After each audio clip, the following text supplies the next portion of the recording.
Yeah, so yeah, they're probably coming back. We can probably have conversations with them about that. And Hi, Ellie.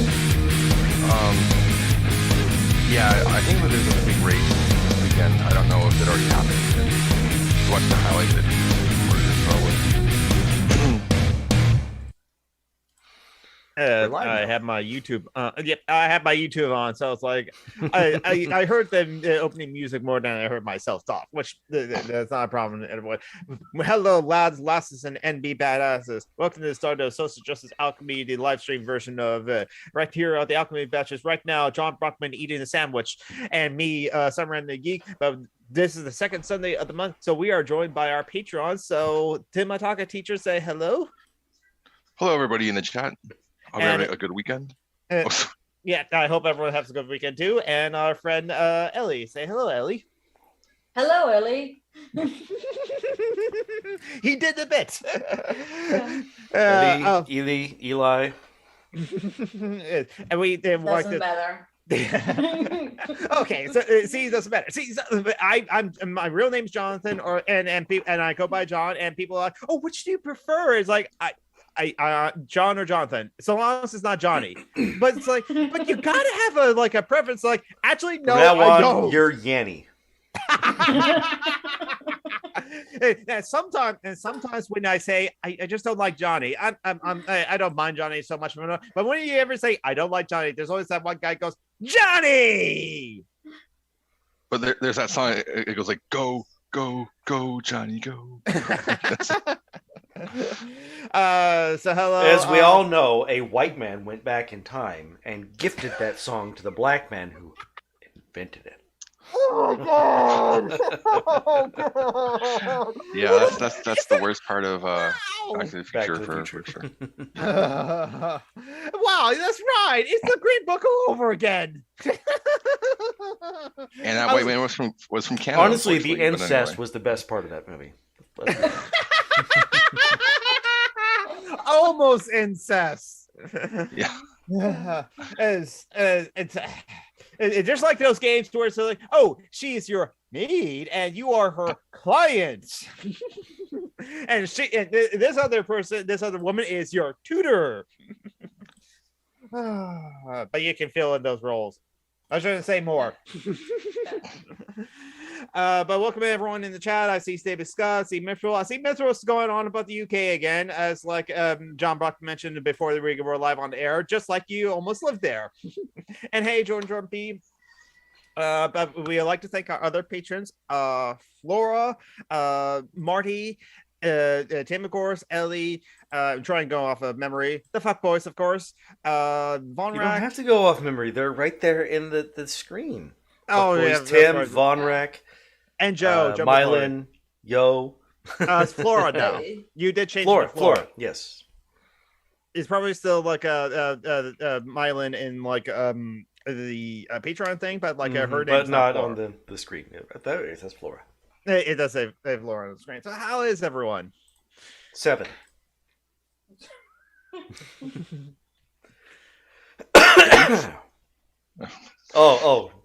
Literally got a 1-up me. Oh, it's good times, I guess. I feel like an 8, I guess, maybe a 9. Anyway,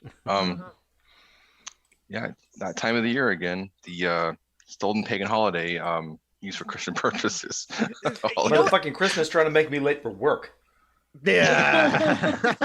See, my alarm clock is right here. My bed's over there. So that in order to hit snooze, I have to get out of bed and go across the room. And in order to make sure that I'm infuriated enough to get out of bed and have to turn the thing off, my alarm clock is set to play Christian music. Not Christmas music. Because there is nothing worse than Christian music. It's like making mayonnaise with water instead of vinegar. Yes, exactly. I don't know how it is in your countries, but like Christmas music just it takes over every channel, every radio station for like. And that's the thing. 6 of them. They're starting to play Christmas music, and thanks to Coca-Cola, Christmas music is not the worst thing ever. I mean, Christian music is the worst thing ever. It is the height of mediocrity. It is bland and awful. Christmas music is sometimes good. And therefore, sometimes I don't get out of bed immediately to turn it off out of fury because of how bad and bland the music is.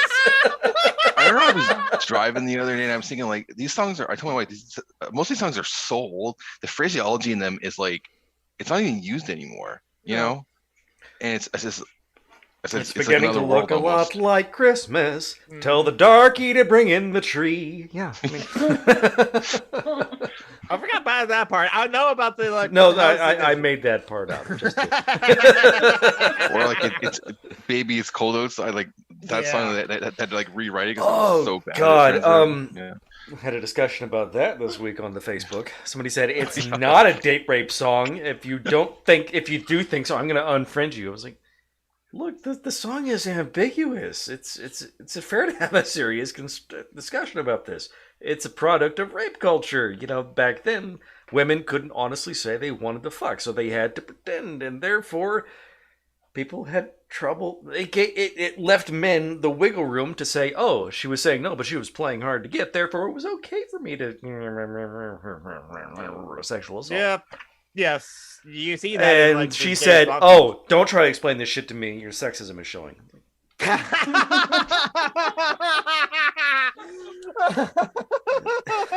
The author and his daughter went on the record later saying that that's what they were trying to do. They were trying to parody the rape culture. It was like, okay, but therefore in the song itself, by definition, there's not enough information if you have to bring in this outside shit. Yes. Again, with just like any other media, like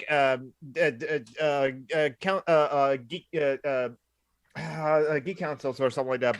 They did like this a long time ago. It's like she doesn't mind LGBTQIA content, but she hates debate, as it were. Like for example, don't tell us that Lando Calrissian is pansexual. Show us in the movie. I want to see him kiss Elfrey. I want to see him kiss that man in the bar. I want to see him kiss that woman. I want to see him kiss Chewie. Come on, show us that he's pansexual. Don't tell us he's pansexual. And Sasha. The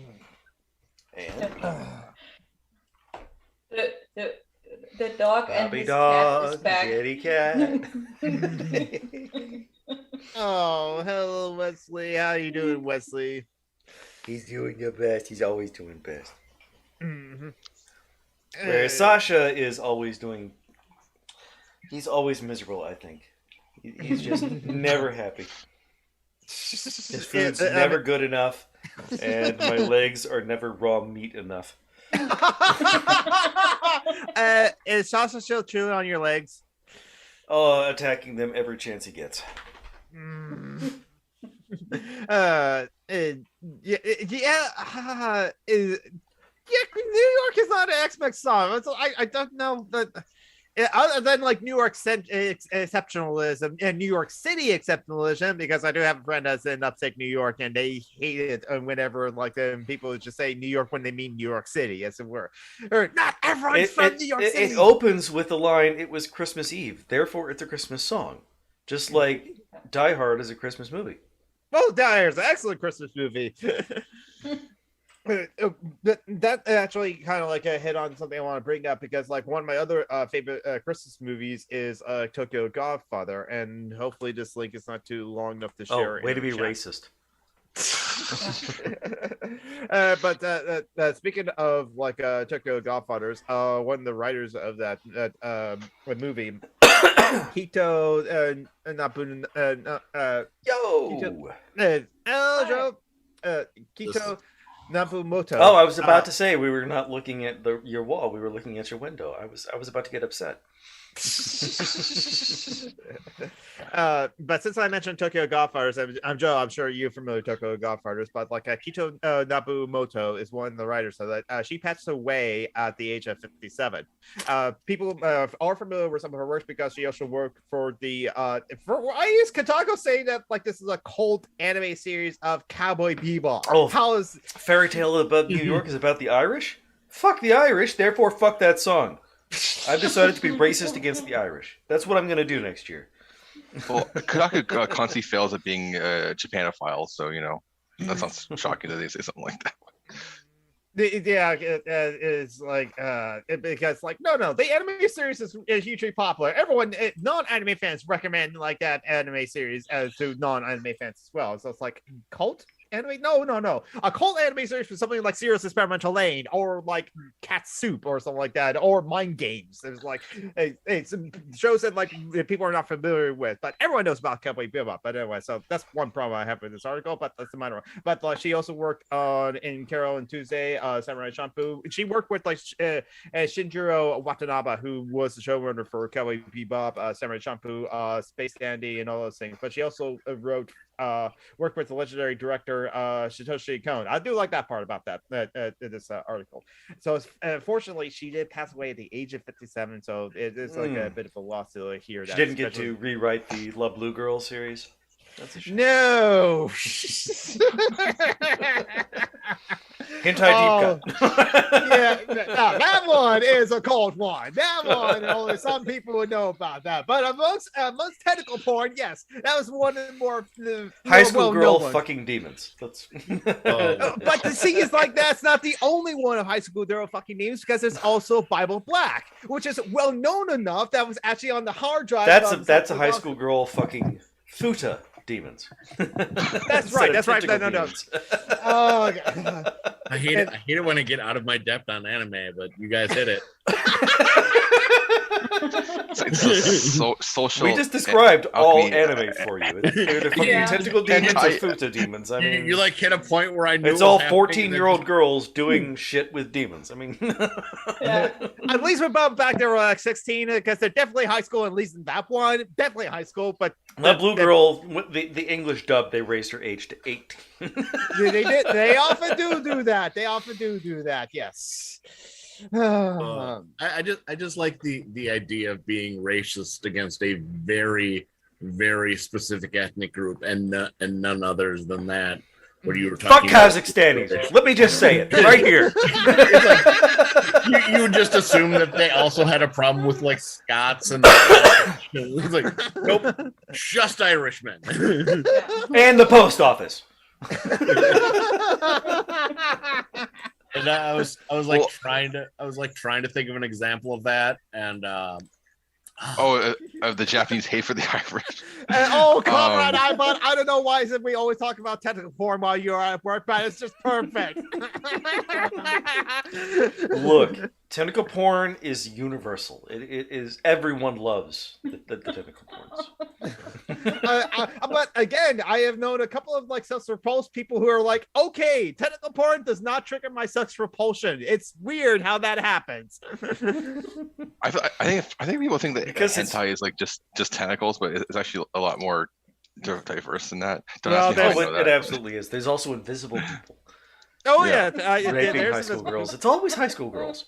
But Yeah, like it's the always Japanese high school have always had this like weird line where they do stuff like the tentacles porn stuff, but then they censor, like they pixelate like Yes, it's still laws in the books today. intercourse sometimes, right? It's weird. It was U.S. influence, actually. The U.S. came in and said genitals are bad, so they went ahead and said, okay, no genitals, lots of tentacles. just like tentacles, invisible people, like hands that just kind of convert at the last moment. Okay. Here's the interesting thing. It's not a surprise that I watch hentai, but sometimes like the anus is not pixelated until something touches it, and then it gets pixelated. And sometimes what that thing is touching could be someone's finger. So the finger itself, of course, is not pixelated. But once that act starts, as it were, then it's pixelated. Yes, it's weird. It's just weird. It's like simply having a wonderful Christmas time. it's like what do you call it? Like internet like filters that you can write butt, you can write hole. But if you just write butthole, they're gonna free the butthole. Yes, free the butthole. It sort of reminds more like the 90s, like slash 80s, like local news or current affair or hard copy where they would just like blur someone's face. It sort of more reminds me of that, like that effect than anything. Because Because technically the person owns their face, so you can't show up. Oh, that's right. Oh yeah, that's right. So it's kind of interesting that in like so yeah, in other places like they would always like blur the faces were like someone was like watching an episode of The Cops somehow and like you're cheap entertainment, I guess. And in the America show, if the person is naked or something like that, they'll blur the pelvis region as it were, but because they signed a waiver and said yes, go ahead to show my face, the face is not blurred. However, in Europe, that same scene, it's the opposite. It's the face that's get blurred because the person owns his face, but like that part is not blurred because like, well, to be fair, they don't care. And you know what? Fine, yeah. Let's be honest. Everybody has a penis. Yes. Kind of interesting, actually. I mean, I'm sure Florida is also still bad. But that's a big part of why people think that Florida is just super thick and like dumb criminals and that, because the privacy laws in Florida do not preclude or do not give you the assumption of having your privacy. So they publish all the criminal stuff. So every arrest gets published, details and all of the things. Yeah. Yeah, which is how like a reporter's can like, I need to post something today, as it were, need to report something. Oh, hey, here's like a meth addict was caught fucking an alligator on Main Street. He held up traffic for 15 minutes. Yeah, but they won't publish their COVID statistics because it'll make them DeSantis look bad. That's probably going to be a likely Republican nominee for 2024 president, as it were, sadly. Yeah, because I watched the video. Honest, they're probably going to run George Zimmerman. Oh God, yes. Maybe he can like run for governor or something. Or I don't know, but because DeSantis, I was watching a video that said like basically, Florida like elections are always closed anyway, no matter the context. But because of COVID, is like their death toll is like so high, like it's over 70,000 now. That might swing the election like towards the Democrats, because if you want to assume the most people that die. Oh my God, that would be so wonderful if the Democrats swept the board in 2022 and 2024. The guy kind of goes more into like the analysis about. He gives some examples of like the elections, but he's like, yeah, that number would be enough to swing it if let's say over half them were Republicans, for example. He was going off that assumption, but. So we're doing a 9/11 every other day against Republicans because they're so stupid. He's in Florida anyway, yeah. But like Biden back in September 9th did sign an executive order that like all federal employees and anyone in a private employer of like that's large enough, 100 employees or more, all employees have to be vaccinated by a certain date. So my younger brother finally got his first shot last week, I think, and because if he doesn't get like at least one shot, or it shows that he's trying to get this shots as were by January 18th, he would lose his job.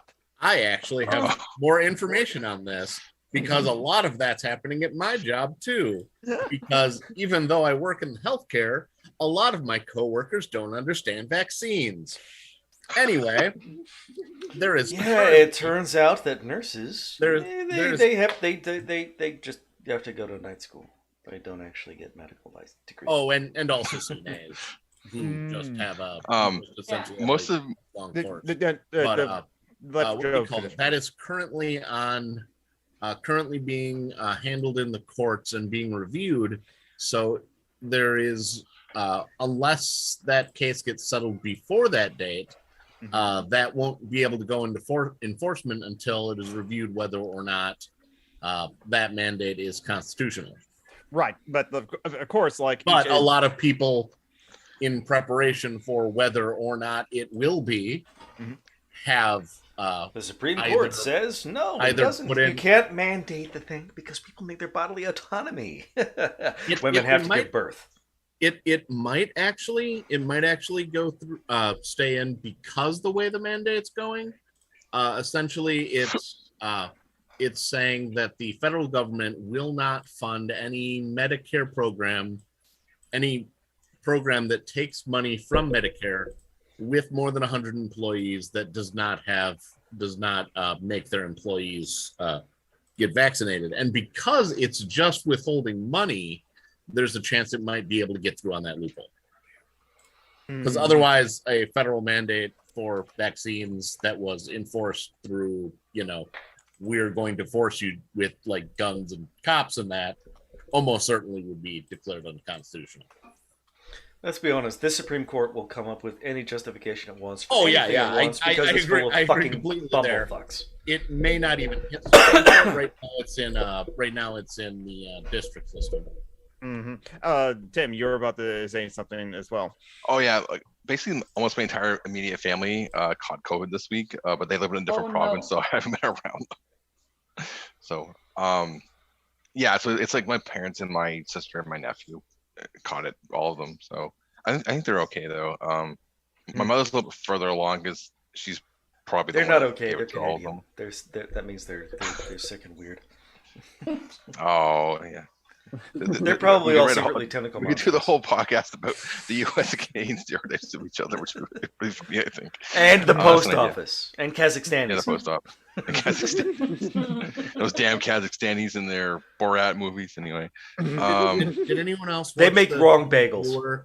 Did anyone else watch the Jim Brewer video where he's like making? Oh my god, that was so funny, man! Oh my god, it is literally like if you were gonna be making a scathing satire of the way Republicans think. With the cockatiel over thing. the top, being not funny and yet having racist white people laugh at you. It's like, oh my god. I watched it on the realize that you're just saying completely reasonable things in an unreasonable voice, right? They had like two actual Canadians hit him make with a fun of him. fucking It was so brickbat, funny. let me tell you. That guy did not age well. He looks like unfolded laundry. Oh.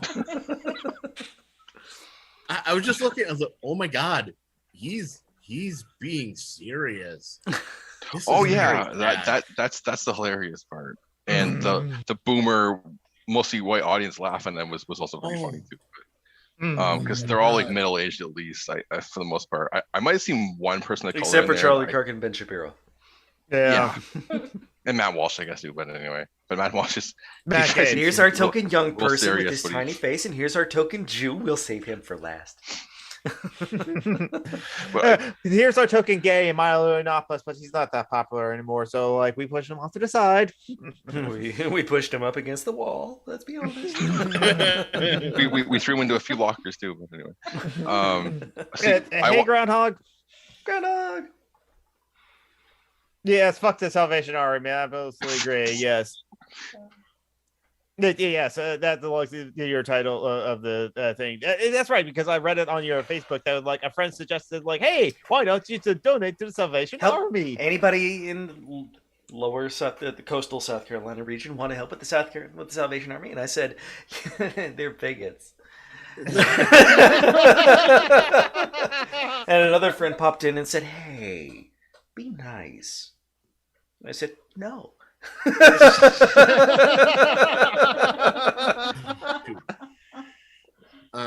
Does anyone know anything about the St. Vincent de Paul sort of thrift store model, or how they're?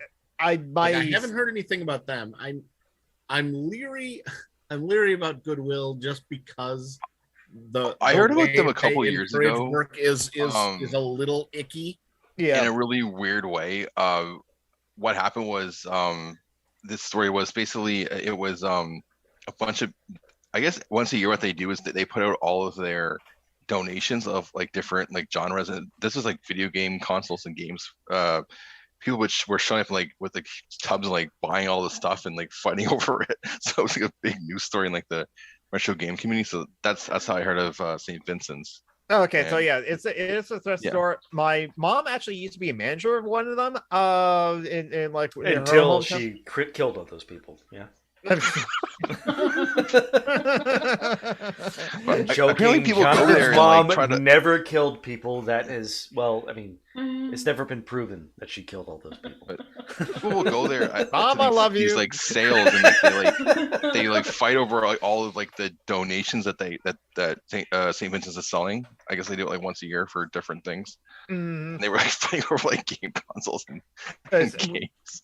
Okay, so like since as a thrift store, I did manage to luckily found SNES cartridges of Soul Blazers at like it was Valley Village though, for only $3, and when that game at the time would like go for like $50 on eBay, just the cartridge. Yeah, so that's yes, why these people go there, I do right? Remember that one? They think they can get those kind of deals, right? But what it was like I guess this like other it was a store, a game store. It was going there and like paying people like to like buy all this stuff up and just, I see. and try to. Yeah, Soul Blazer was one of the games I actually played through all the way to the end. Yeah, it's a good game actually.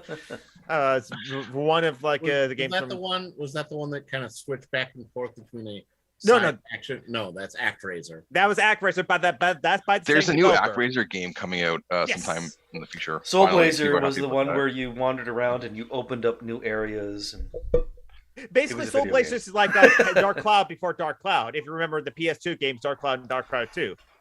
Let's see. Because you go. Here, I'll put up the image thing, the Google image search on the screen. You free souls and they give you power. Yes, you free souls in like a town, as it were, and then you're a dude walking around in a long red coat and wearing a crown for some reason. Yeah, you do go into like people's dreams. Okay, I remember that game. Mm-hmm. That was very good. Oh yeah, so a lot of the games from like a Quintet were like classics. That's what I heard. Emily Chambers said Goodwill is the shit to disabled people. And their employees at like Goodwill are not paid well either. It's word because like it's almost like being religious makes you a bad person. It's like they're competing to prove that. Between the Catholic Church and Salvation Army and Baptists. And all the monasteries in Europe and Asia and Africa. Missionaries are just like imperialism instead of colonialism. Still, until this day, still exactly. It's like, hi, we're going to do everything we can to hurt you. You're welcome, and make any help conditional on you converting to our religion. Exactly. Hey, do you have any kids? Yeah. Yes. At least like we'll save them from being gay by hurting them. Yes. There's some backwards logic I've ever heard of. Yes, but Emory James did bring up a good point. Milo isn't gay anymore. Oh yeah, he's not. I don't know what happened, but can some I just wish that the British people would put him and J.K. Rowling in a sack, hit it with sticks until they stop moving, and throw it in the Thames. There's a lot of people that have to put it in that sack though, and we're doing this in a video game too. But did Milo did he divorce his husband or? I think his husband divorced him. Okay. I'm gonna guess that his husband is probably still gay. So he said, his black. This doesn't work for me no more. They were so progressive, and that definitely wasn't a fetish thing for Milo. So I guess Milo's gonna come up with a new title for his tour, because I don't think Dangerous Straight Guy is going to be quite as inflammatory as his last title. Let's be honest, all straight guys are dangerous. I mean to be fair, Dangerous Straight Guys are legitimately more dangerous. Mm-hmm. He's probably going to call it Cancelled. Yes. To be fair to Milo, he was actually legitimately canceled, as it were, because he lost. But he was canceled by Republicans. Exactly. Yeah. When he made the mistake of saying that it's okay to hurt boys. Yes, not the hurting anyone other than white boys is okay. Hurting white boys is bad, and therefore he got canceled. Yep, except because the Republicans want to protect all the white boys, which is why they also perpetuate the gay panic. As it were, and like Emily Chambers put in a Vox.com. An 80-year-old law makes it legal to pay people with disabilities less than minimum. Yes. And that, Oh yeah, and that, that's that, probably why I that's- don't like why Fuck I it. don't. I'm leaving society. Good I'm one. moving to someplace without society. No, I'm already in the island. South, so I don't have to. Yeah, no, the UK, because according to Margaret Thatcher, there is no society, only individuals. But she had to correct herself and say there's no society, only individuals and families, because. But Ellie, you were about to say something about like. but that is. That is. Fuck you, David. You're going on timeout for that one.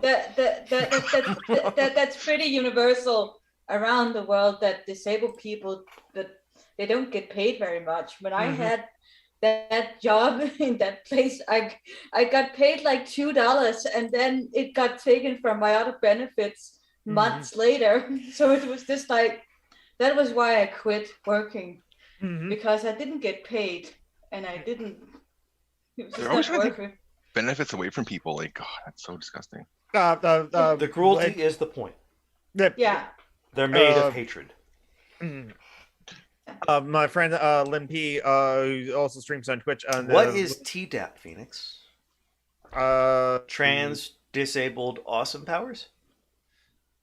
No, probably not. But like sorry, Metro for running you a Thatcher, sorry, but like yeah, I don't know why Abels are so mean to like disabled people, but like okay, damn it, Lynn Peep, she's on SSI as well because she never got an employment. It's just like she has to be really comfortable in a new place in order to be like acclimated to it, to be able to like do well in the job interview. But since like job interviews, she goes to like a foreign place to her and like meets a stranger and so her and has to strike up conversation and be friendly with this. That doesn't do well for her autism as well. So it's like she never never got employment, even though she went to UCLA, got a degree and can do computer programming and has done some open source programming, but like because of like her autism, she's on SSI. But that one has asset limits. If you're over a certain monthly amount in your bank, you lose your benefits because isn't it like the low thousands of dollars? I like heard that 2,000. Yeah, okay, that's what I thought. Yeah, if you are poverty, that's it. If you're able to earn enough to be considered poverty-stricken and absolutely desperate, then you are earning enough to. I hate everything. Okay, that's good news. Phoenix, that's good news that you finally got 700 bucks back. Oh, that is good. That is wonderful. Yeah. Will you be able to afford your rent and food? Oh, and enough for Christmas gifts. Oh, excellent. Glad to hear you are treading. The Phoenix is like rent was already taken care of by Section 8. They managed to luckily get like an apartment that's like it can be paid for the housing downstairs. That's right. Marriage also costs. I hate. Yes, exactly. Because if a disabled person gets married, they are actually not disabled, or the idea is like, no, their partner's going to take care of like them now, and so like but we do. It's even like that when two disabled people get married, then they also lose money, which is totally like crazy. And right now in like most like not just like in the US but also in like in Canada and like UK as well as like and where else like the disabled people are just like a small demographic of small voting population, so like it's really you have to like basically agitate all the other able people in order to like say no, this is serious problem, we got like vote for legislation to like we have to care about other people. Fuck that, this is America. But it's not actually true that it's a small demographic, because it depends on what you define as a disability, and then it's actually a much larger population of people, because there's not very many people like me who's like physically disabled, but there's a lot of people who have like who are neurodivergent or have mental illness, and those or have worked that have injuries from work, and those people are also considered disabled. So it's a much bigger demographic than just people like me. It's almost like disability is mostly socially constructed rather than Yeah.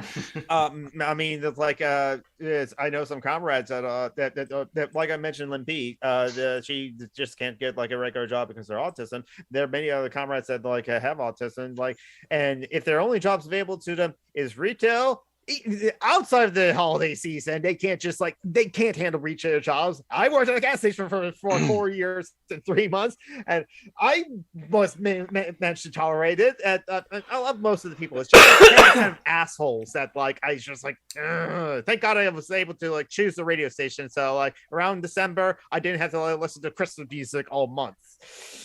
I gotta say, Mithril, I'm always disappointed by the BBC. I turn it on, and you never ever see a small white girl being railed by 5 big black guys. I mean, it's. Oh God, I was wondering where you're going with we that. brought back to porn, didn't we? They're really leaning into the transphobia though, because Sean, the YouTuber, he's I guess it's a series of videos now because he's done 2.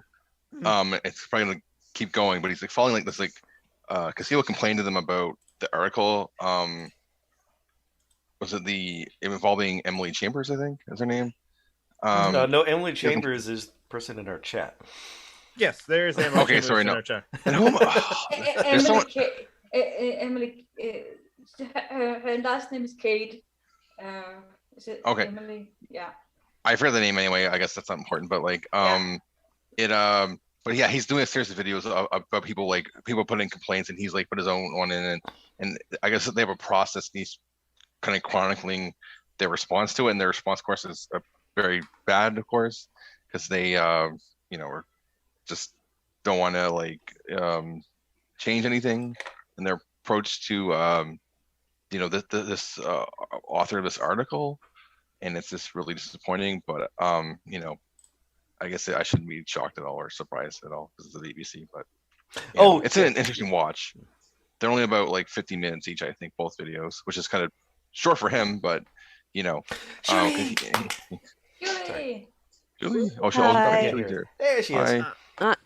Sorry, I'm late, and I'm not going to stay long because I'm sick as fuck.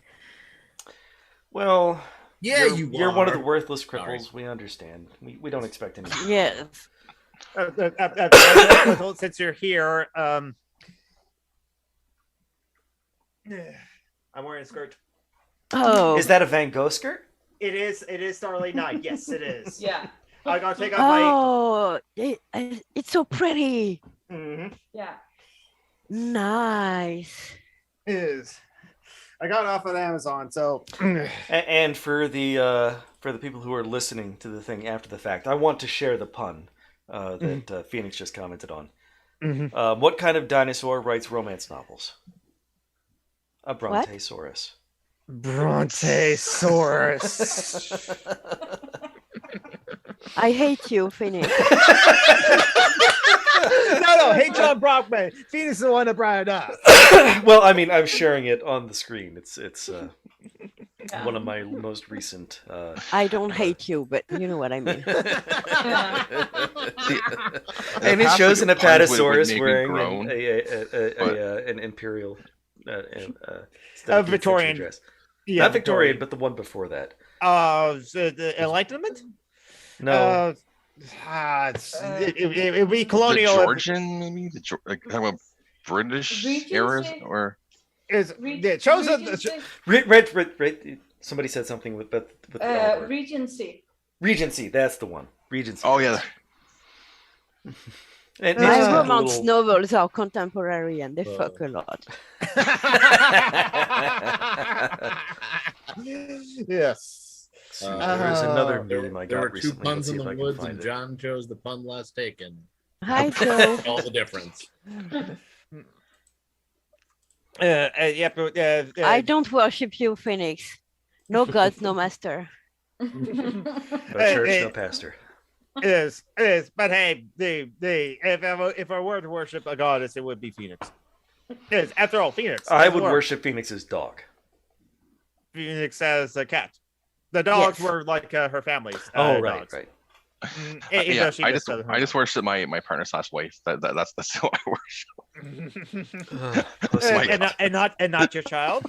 Tim, you don't worship your child.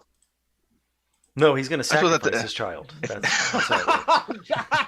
When you worship, you kill children. She's over there sleeping right now, and her swinging music playing chair thing that PBs have. So yeah, we're working out the plans for that eventually. So.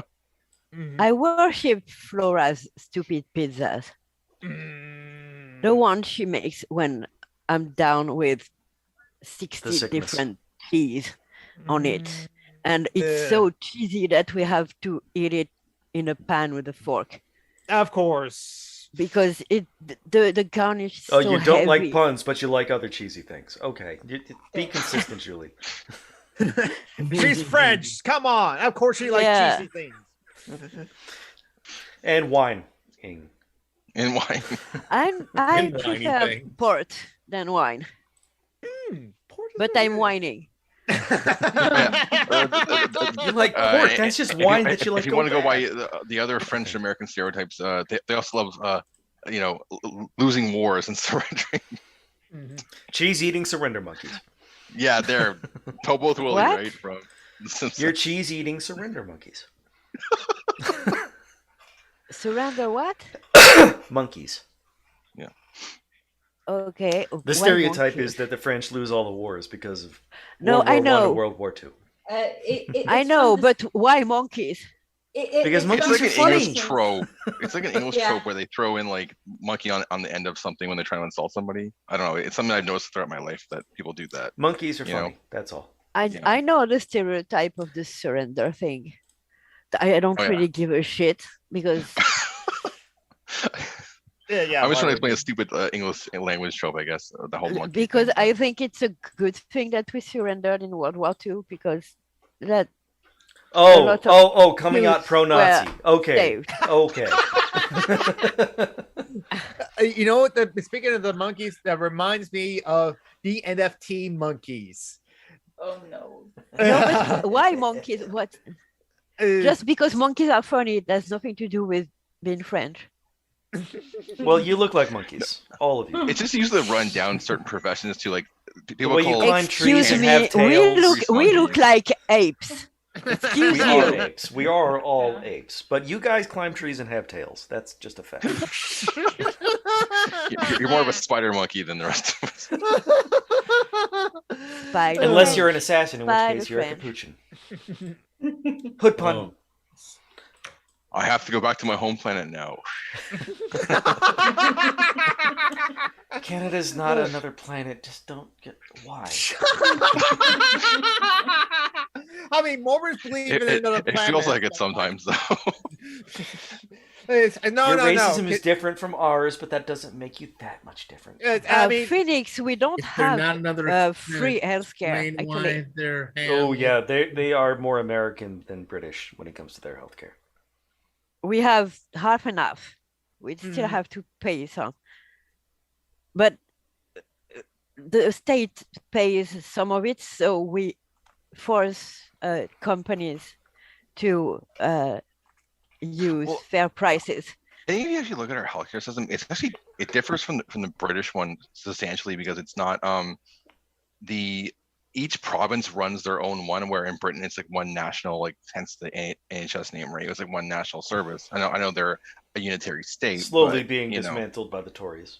Yeah, that's not here nor. I'm just in that form, ours. You can cross go from. I'm in Nova Scotia to where I'm from New Brunswick. But no, Phoenix, we're all monkeys with plants. From now on, we're monkeys with plants. I mean, we have tailbones, right? So we use the tails.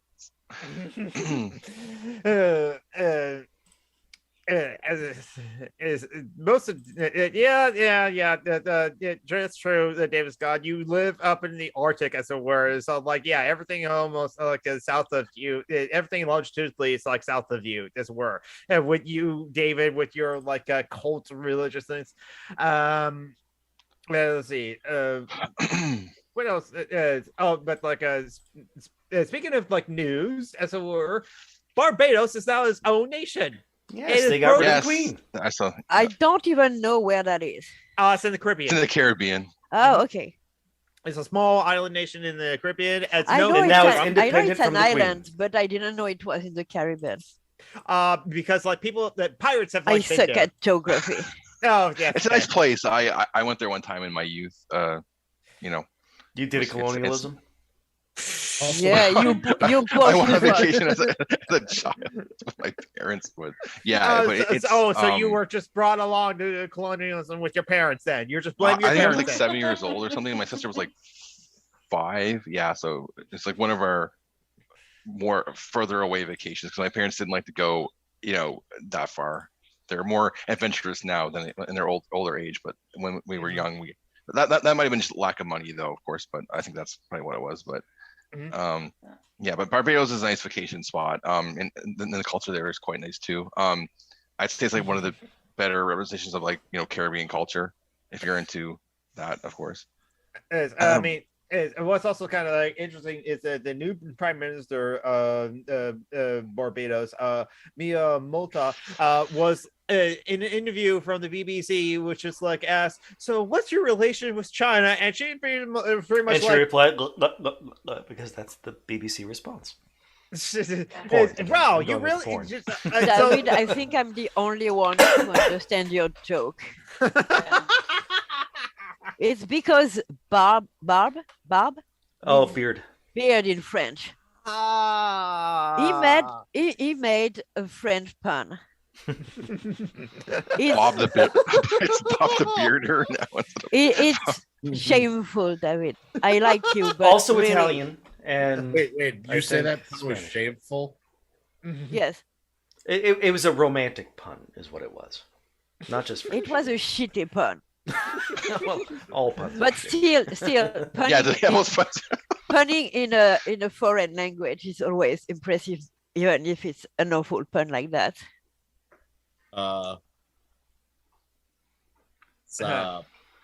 The mascot for a Mexican off-brand Kool-Aid thing. The brand is called Delicioso, and the mascot is a bear. A tiny bear. Like, oh, that's so good. What's the pun? Oso in Spanish. Bear in Spanish is oso. Oh, Delicioso. Actually, it was a Latin pun. Yeah, fuck off. I don't care. I'm probably 100% Roman. Yeah, that's true. We have seen your brows. Part of Italy's name for long bearded ones, Barbalonga. Sorry, I breathe my nose. I mean, like there was the famous the Julii family, which is Caesar's family. There you go, Roman connection probably. My name comes from Julius Caesar. Well, Julie. Yeah. Mm-hmm. Julius. I kind of hate it. It's also why our month numbering system doesn't add up. Yeah, because Julius and his Julius and Augustus. They added and then in like the 1800s, they had to add an extra day, like the day I was born on, because they didn't realize that the calendar was broken the whole time. Had to throw in the 29th of February. Well, they did. It's just that the Romans didn't give a shit. They just threw in festivals whenever they needed to fix things. Fuck you, Phoenix. What did Phoenix do? Read it. Oh, God damn it. Do not loaf. Do not encourage them. So, Phoenix, you hurt your funny bone? Fuck you, too. That's very ulnar of you. Bye, Seps. Try being funny. You're running out. I should probably look at the chat because I'm not at the moment. I think. Yeah, I can't see it either. Because you. No, if you looked at the chat, you would just see David and Phoenix doing very bad puns. Because you broke it, I think instead of not very humorous, I think not too humorous would be funnier. Oh, well done. The variation on the word. Take it a step further. Yep. I'm happy I didn't get that. Two, Well, because when now you it's break a broken. bone, No, yeah, I don't now want it's to two. know. I feel like my sinuses are full of cotton. Okay, be nice. And here we are just making puns. You're mean to me. You're not good friends. I'm not watching Sex and the City with you. But I would get to make fun of people. It's like, here's Carrie's new boyfriend. He looks like Macaulay Culkin survived the end of My Girl, and now he's always being chased by bees. I don't know how many people know this, but like Sam Cedar for the majority part, he was on that show for a couple episodes, I think. And like who on Sex and the Sam City. Cedar. Sam Cedar from the majority part. Yeah. Oh. Yeah. Well, I actually watched Sex and the City, the whole thing. It's not. They just keep adding to it though, because there's this new show now that they're doing without Kim Cattrall. Because I guess she said, "Why would I want to?" Because I love she Kim and what's her Cattrall. name did not get along. Apparently, what's her Yeah. name was Kim awful, Cattrall awful is bitch. the whole reason why the show is not shitty. She was in the Mannequin, the best movie in the 80s. The not King Control, the other person. That's like a Carrie Bradshaw? Sarah Jessica Parker. Sarah Jessica Parker. Yeah. Carrie Bradshaw was the name of the character, I think. I don't know if Mannequin is the best movie of the 80s, but it is Hollywood at its best. It was the most wonderful gay black best friend ever. Oh yeah, It also had Kim Cattrall and what's his name from She Weekend had a at role Bernie's. in Star Trek 6, I think. I think Yeah, so. sort of Wouldn't 6, surprise yes. me. She's a Vulcan woman, so that No, was but interesting. for Oh, yeah. real, the character she You played sure you're in not Sex thinking and the of Christy City is Alley? pretty cool, actually. Mhm. No. Chrissy Alley was in like Star Trek in Star Trek 2, 3, and 4 as a word, but like Who? Chrissy Alley. The actress from like Cheers, that also like got fat unfortunately, but then like turned a career into. Oh, I wow. have Way no to be idea what you're fatphobic, talking Jonathan. about. Wow. Chrissy Alley was a popular actress from the 80s, and she was in Star Trek 2, Star Trek And 3, also, and look Star who's Trek 4. talking. Look who's talking too, and look who's talking now. Alongside the weird guy. That dude who cruises gyms at 3M, he's a Scientologist, right? Yeah, that's Tom the Cruise. Scientology That guy. No, John Travolta. The John Travolta. That's the other. Yeah, that's what I mean. Yeah. The guy Yeah. who thought that Battlefield Earth or Battlefield Earth. No, he was was a Battlefield yeah. Earth. That movie is so bad. I love it. The director I has know, heard that's that what good was response directors to that use movie. Dutch angles. He does not It's- understand it's- why. There's only Scientologists in it. I mean, it's based Maybe- off L. Ron Hubbard. Or Ron Hubbard. Yeah. L. Ron Yeah, Hubbard. L. Ron- His Forrest bullshit. Whitaker's in that movie for some Yes, reason. he was in that movie. Forrest Whitaker. I don't Forrest know why. Whitaker is a Scientologist. Wouldn't surprise Okay. me. I mean, That wouldn't surprise Scientologists me. focus heavily on Hollywood. Yeah, Yeah. they do. But Well, Kim they have Cattrall was in money, Star Trek so- 6, right? Kim Cattrall might have been in Star Trek if I she thought was she like was. the Vulcan second lieutenant that was like one of the key Yeah. characters in that movie. I love that movie still. The Undiscovered Country. Yeah. David, Good I send-off just movie. saw your pun on Facebook and I hate you. It's a post where I say I'm going to whine a lot because of my sinuses, and it says wine is a drink best safe cold. Well, With Kim wine Cattrall with is from England. with an H. Oh yeah. That doesn't surprise me actually. That's just funny. Liverpool-born, Canadian-bred New Yorker is what her. I knew she was Instagram like a says. Canadian like citizen, but I didn't know. I didn't realize she was born in the UK. But, Well, you she's know. super cool. I like her. Mm. Yeah, I do like her actually. Mhm. I think she's She's- a pretty cool in real life. Yeah, too. she has a good reputation in this country for the most part. Yeah. Oh, Mhm. she's going to be in episode 1.1 of the new Queer as Folk TV series. Oh, then I never saw the original Queer as Folk, but like okay, it's cool. I saw the whole season of Queer as Folk. Mhm. That it's heavily centered on cis gays Of course. dudes. I mean, Mhm. Yeah. that's partly why the L World was born. Sorry, Yeah. I remember hearing about the L word. Never saw it though. I have the two neurons alive, and I think they're fighting. There was. Yep, she was Lieutenant Valeris. Yes. Yeah, that's it. Okay. Mm-hmm. Also, the can we say that she's hot as fuck and she's absolutely. like, that's why they made her show yeah, her tits in definitely. every episode. Like I don't know how old she is, but I think she's in her 50s now. She was born in 56. So oh my god, she's so hot for she's age. 65. Wow. Damn. Okay. She looks good for her age. Oh, I know, right? Either she works really hard at it, or she has good genes, or both. She's rich. I think she has good genes.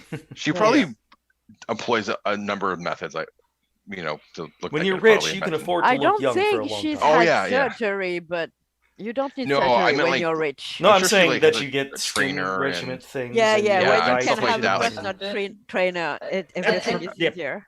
And all of your clothes are tailored to look perfect on you. I mean, She probably that's has true. good genes too, probably. oh wow. I mean, okay, so she now we're was gonna. always beautiful. Oh, of course, the Isn't she in eugenicists one- bringing the Nazi Isn't shit. she Oh, in goddamn. one of the Indiana Jones?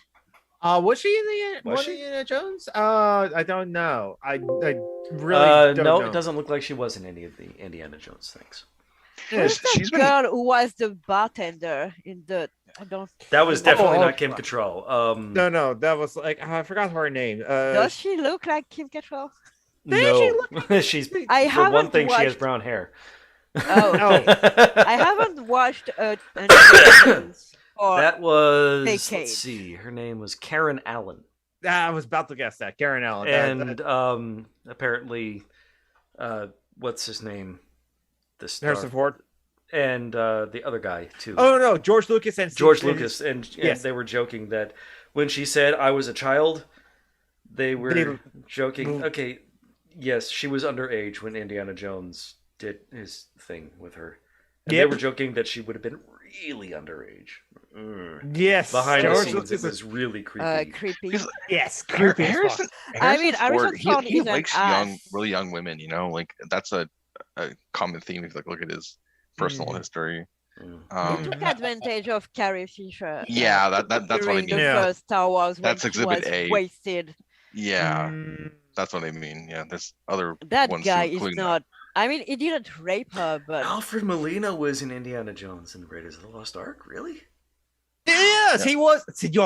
He was that character. He was like the first one to die. He was the one to right. He was the one there in the tomb. Yeah. Yes, wow. exactly. Speaking of Alfred Alfred Molina Molina, also. he's going to be in the new Spider-Man movie because they decided they wanted to throw everybody together in this one movie. And like, hey, you want to come back, Alfred Molina? He's like, oh yeah, I'm shocked you asked me to, but I'll do it for less of money. So he's going to For some reason, a they're nice not payday. bringing Lawrence Fishburne back for the Matrix 4.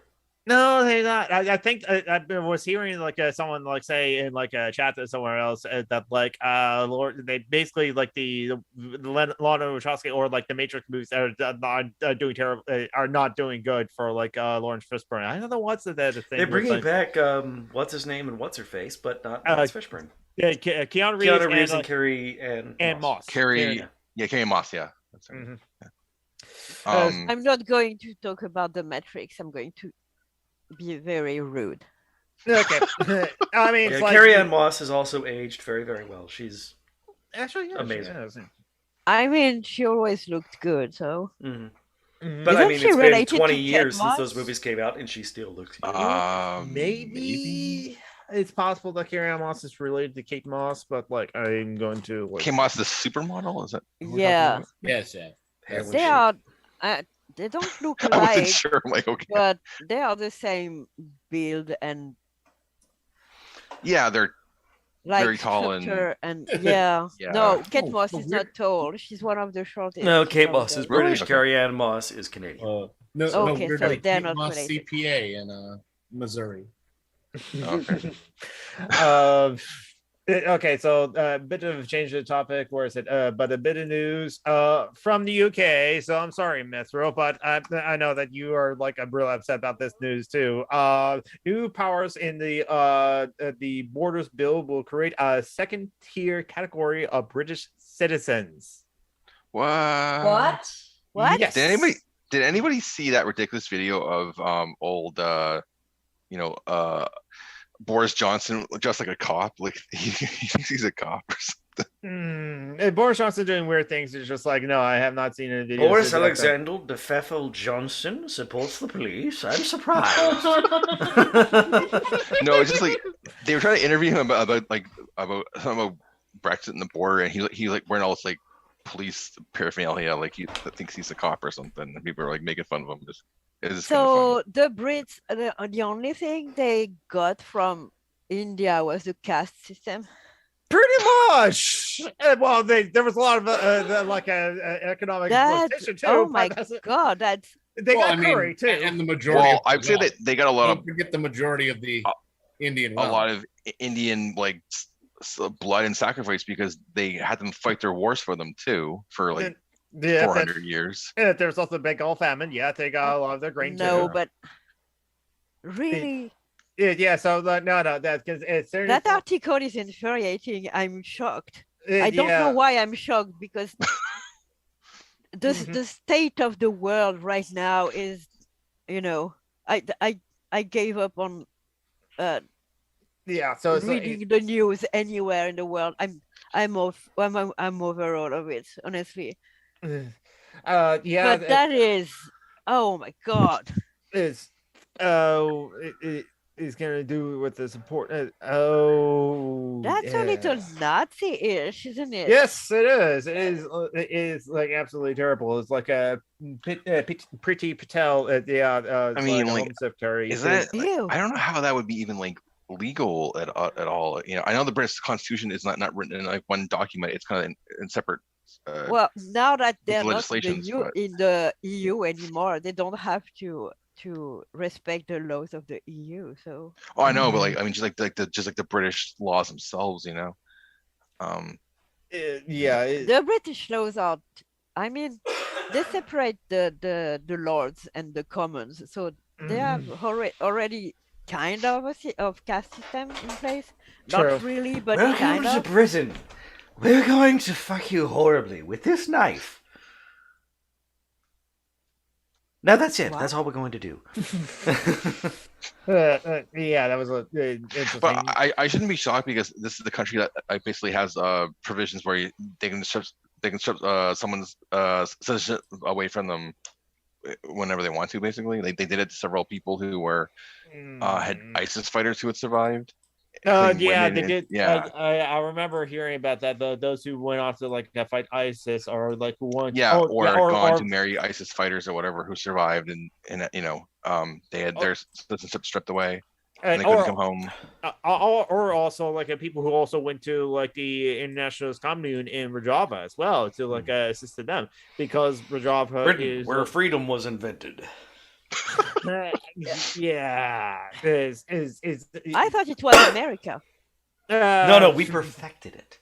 Yes. Oh. And it's always better to like I think of freedom in like negative rights too as well.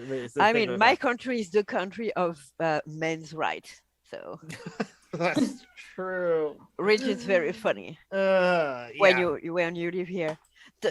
Speaking about my country, Eric Zemmour, a little fascist, has officially announced his candidacy for the presidential race. So he was a political commentator on TV. I'm going to write his name in the chat if you want to research about him. Isn't he like worse than Marie Le Pen? I've heard people say. Yeah, he's even kind worse than her. Worse. Yeah. Okay. I mean, he's Marine Le Pen, but a guy. Yeah. Okay. I just heard it. So yeah, he is worse. He's a man. He hates women, the gays, trans, the left. Like he hates everyone who is not a white guy, which is very funny when you see his fucking face. He sounds like Bolsonaro but French. That's because if there was like the Nazis now, he would be executed because of his face. He doesn't look white at all.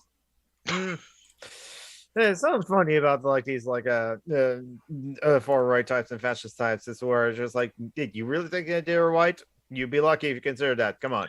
Well, yeah, it's like when you talk about like all the right wing you know, I call them like white power sisters. You know, they're people of color who like Lauren Chen, for example. Tokens. Oh, You know, God. willing tokens. That woman is an yeah. idiot. People like that, right? And there's several examples Candace of that you can Owens. think of. Like what's his name? Tim, not Tim Pool, but oh God, Nick Fuentes. There's another. Nick Fuentes. Yeah, Nick Fuentes. And the Milo Yiannopoulos. Yeah. Yeah. Well, he's a pedo. Yeah, I mean, basically all the tokens that they want to be fascist, but they are going to be a first up against the wall. Once there was a funny Nick Fuentes video that came out, I think either this week or last, where he was talking to some. He's having a conversation with a woman, and I don't forget her name, but they were talking about like how he's never had like a date in his life ever, basically, because he's like, I guess he calls himself like the biggest incel in the world or something like that. And it was just so funny because the funny part was like, she asked him how old he was. He's like, oh, I'm 23. I'm like, that guy's 23. He looks like he's like much older, and he seems much older too, just because of his. Who? Which guy? Nick Fuentes. Nick Fuentes. This happened like this week or Oh last yes, week. yes. It's this really funny video. You should watch it. It's so funny. Mm-hmm. Yeah. The only thing I know about him is I watched Kevin's Descent of the Manosphere about him. Yeah. It was one of his first. I don't remember. I don't remember if Kevin Logan actually did like a Nick Fuentes. I know he did. No, he did way back in the day. Yeah, I think it's in the first 4 episodes. Probably that was that early on. Like he really. Okay, it's probably like in one of those ones, yeah. But like, yeah, because he's been doing that since like 2016 at this point, hasn't he? Something like that. Yeah, I'm not sure if he's continuing. I don't think if he's continuing that Descent of Manosphere, he's doing like streaming a lot more often now. But like he did, Kevin Logan did also do a Descent of Manosphere on like Nick Fuentes' former best friend, bestie James Olsep, just right out Nazi guy. Oh my god, that guy is like one of the saddest like. Nazis going. He's from Washington State. Honestly, Kevin's series Descent of the Manosphere is genius. It's among the best political stuff I've seen on YouTube because now the inevitable bit about. And now the inevitable bit about that other person that he's that we don't want to associate with anymore. Yes, exactly. I like the sheep interred. Yes, the dancing sheep. It was a breath of fresh air in the middle of the shit. I really enjoyed the his horror you have seen. Yeah, I really enjoyed his. He took that like documentary. Was it like the red pilled one? And he kind of like it was Jordan Owens and the Sarkeesian effect. Yes, that one. And he did like drawing. It's so funny.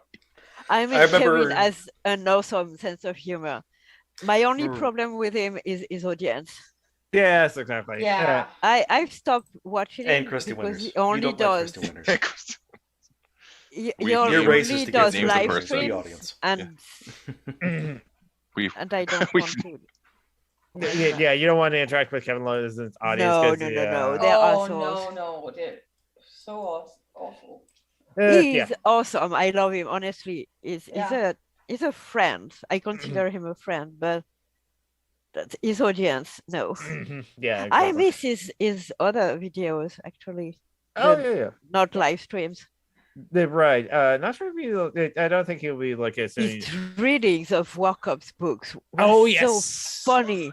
Yeah, because it was one of the most funny thing I have ever watched.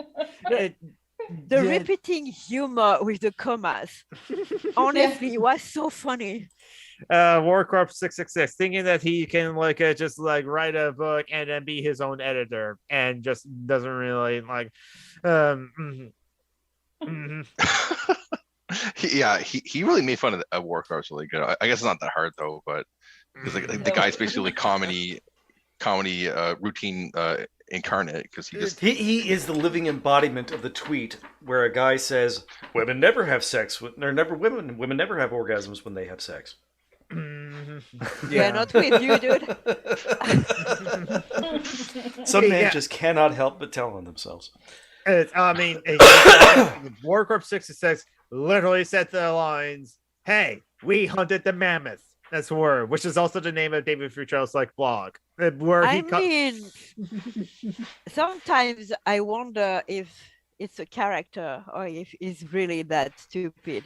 I think he actually is like a really like not that well informed about a lot of things, and I think if that's a character, that's one of the best pieces of internet performance art like ever. Yeah, that's why I wonder, because is it possible that someone is as Emily Chambers stupid and mean? Because lack of intelligence in itself is not a big deal if you're not a mean asshole. Yes, exactly. But when both are combined, it's the thing that's so funny about using the phrase "we hunted the mammoth" to talk about how humans, and I mean mostly in those phrases, particularly men, are so strong and tough, is when you actually ask like historians and people who look into and anthropologists dies of hunting, women participated. The way mammoths were hunted was essentially like teams of hunters would just like stab them over and over and over again, and they just run, and the mammoth. And it was not only men; it was men and women. Eventually, got tired and fell over. Like it's not heroic. No. It's clever, and it's clever. I don't think basically we are the villains of horror movies. Yes. I don't think they try to make it look heroic. I think they try to say we are the man, we are the hunter. Yes. Even though we jogged things to death. Were conducted with women too. Apparently, there's been archaeological and anthropological proof of that. Yeah. That the idea that women were just gatherers and men were just hunters is, I mean, the difference in build between women and men is very recent. I mean, like it comes down to the consumption of meat, right? That was segregated during the Middle Ages. So, Lucifia of the Free Councils. Hello, how are you doing? Boop yourself. Boop. They say boop. Boop. Wow, way to make that very aggressive and offensive, Julie. Boop yourself. It's not my fault. I have snot up my eyeballs. Okay. Leave me alone. I want to bring it back to just add on to the hunter-gatherer sort of thing. I'm reading Beginning of Everything, Dawn of Everything by David Graeber and David Wingrove, and it's just like they're Europeans, like Enlightenment thinkers, about how an ancient society used to be. It's just a myth that they told themselves. It's just because there's no kind of state of innocence, as it were, where we're dad bod. Yes, where we're all just hunter gatherers. So no, it's no. A lot of indigenous societies were just a mix of things. They were hunter and gatherers. They all did all the things all the time. Yes, exactly. They formed egalitarian horizontal societies when they were foragers, but then when they were hunters, they did have hierarchies for the usage of using them for a hunt. I think. Oh, yeah, that's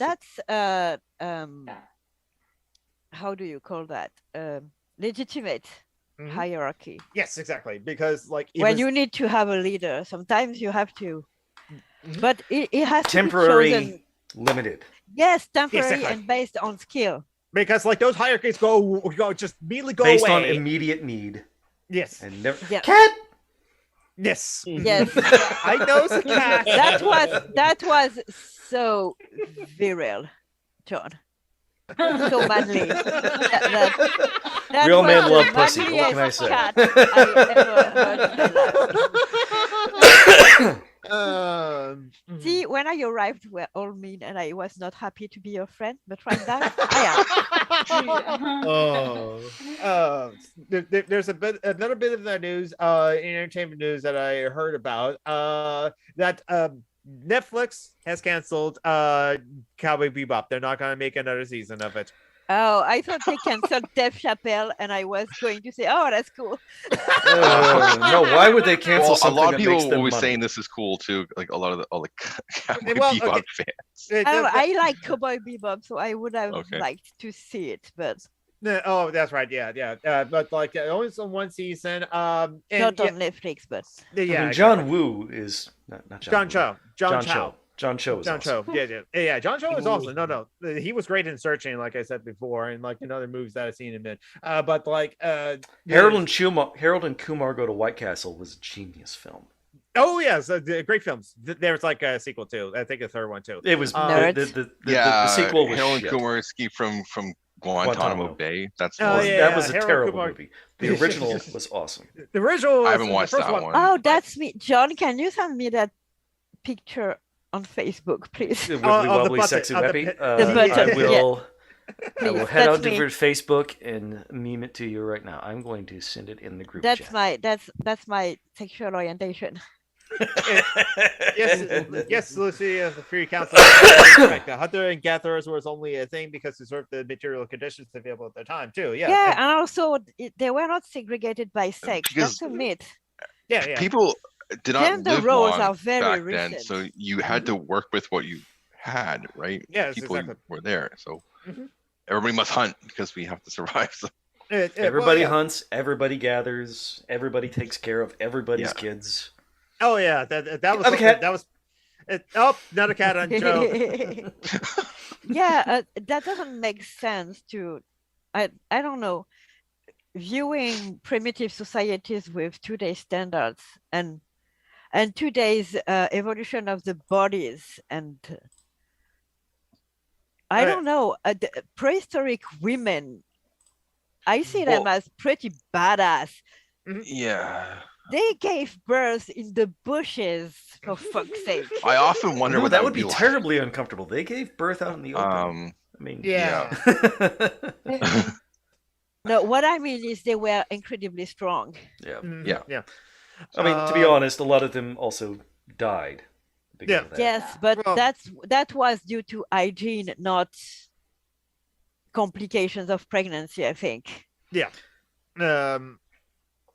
But like one thing I do want to bring up about like Cowboy Bebop, the live action adaptation. I haven't seen it. I love the original. Not a cult anime. It's a popular anime. Everyone knows Cowboy Bebop. But like there was like a Twitter thread I'm going to share right now from Jen Bartel on like Twitter that like she honestly thinks that like David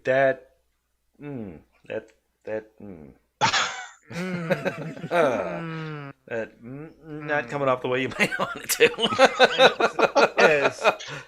Is we're gonna statement, sounding pretty religious there, buddy. But like I think Jen Bartel like I pointed out, the thing is like with the live action adaptation that like totally misses from the original. They just like they took everything political out of it, as it were. They removed all the anti-capitalist. Yes. Even the head writer, the executive producer, and showrunner of the live action adaptation said that like the original Cowboy Bebop was not dystopian, was just not dystopian at all.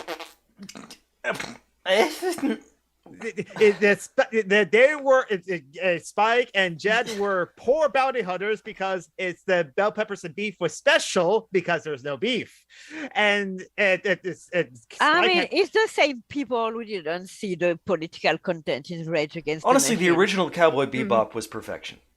Yes. Yeah, I agree. It did everything right. It's one of the rare animes I like. I mean, it's space cowboy. Well, let's be honest. You don't like anime because you're racist. That's... Yes. For those who don't know the show, it's a running joke. Okay. It was an inside joke in our. We have people I don't know in the chat. I don't want them to think I'm actually. Yes, Proudly racist. You're French. You voted for Marine Le Pen. Let's just lay it all out there. No, she voted for the Trots. Julie, just let the mask slip off, okay? The jigsaw. Your mother traveled over to the USSR and participated in the Holodomor. We all know this. No, she's a Trotskyist. She would. I don't doubt she would. Come on, no. Like Billy the David. He meant kid is in child said? of a goat rather than pedophilia. And Billy's also named for like a male goat. Billy goat. Male goat. Yeah. Billy goat. Billy Yes, Nanny a flock have of crows kids. is called a murder. Exactly. Oh yeah, and Which is very cool. yes, and a group of ravens is called conspiracy. Yes. I mean, corvids are awesome. And a group of Frenchmen is called an orgy. I will not comment on that. When stereotypes are true, anyway. TMI, Italians is called an argument. for Christmas, I ordered a new vibrator and a bunch of butt plugs. Oh, nice. Living up to the stereotype. Good for you. I mean, I don't blame her. She's lonely and horny. Yeah, and in the countryside. Shame on you for not helping with that, Flora. I was going to say for yourself or stocking. We're friends. No, John. This is a legitimate time that they're actually roommates and housemates. Also, that vibrator is a G-spot vibrator. No person can compete with it. Fair. What about Cyborg? It's like They don't all you exist. hear behind the room is challenge accepted. Cyborgs do exist. I'm a cyborg. I'm a Technology and cyborg person. too. I have an implant in my arm that control my hormones. Oh, I can't wait for like that kind of feature, the Ghost in the Shell kind of feature. They get like a computer chip in my brain so I can surf the web in my brain. Yeah. No, I had a guy argue when that yesterday future that- comes, you're just going to be there for the sex bots. We know you. I don't know. Cyberpunk never really. I like the aesthetics, but it's pretty dystopian, so I'm not really attracted to it. I'm not looking forward to it, Yeah. Steampunk, on the other hand, is really apolitical and just pretty. I don't know. Steampunk seems reactionary in a lot of ways. Now I saw a meme where it's just like steampunk is when the goth kids realize the color brown. Yes, that's steampunk is goth with red velvet. Yes. Yeah, that's a quote by Terry Gilliam. Actually. Terry Gilliam, the director of Brazil. Yeah. Oh, the Monty Python a lot of, asshole. I've also heard that similar phrase, but when goths get into trains is another one for that. I mean, it's all true. I'm a goth, and when I discovered brass, I became a steampunk bitch. Yeah. It's an aesthetic, yeah. I'm obsessed with that aesthetic. I even made a widget for my desktop, my computer desktop, that are very steampunk. Mm-hmm. I spent hours doing that useless thing. Mm-hmm. Just because it's pretty. Because unlike cyberpunk, it has absolutely no politics involved. I don't know. Fetishizing the past is kind of political in a lot of ways. What's that aesthetic that's like vacuum tubes and Tesla coils and that's what's the name for it? That is steampunk. That is steampunk. No, steampunk isn't steampunk mostly. It's more diesel punk. Diesel punk. Oh, diesel punk, yes. Yeah, I mean, and diesel punk is dirty steampunk. Let's be honest. I actually agree. Diesel punk is more 50s style steampunk. Yes, that's true. Besides, but we do know that like steampunk can be a political look at like BioShock, and it's kind of like anything. Honestly, everything is political. Some things are just fun political. Yeah. Oh yeah. Yeah. Yeah. Even things that are actively trying to not be political are political in their attempts to not be political. Oh yeah. Exactly. Not that kind of ghost, David.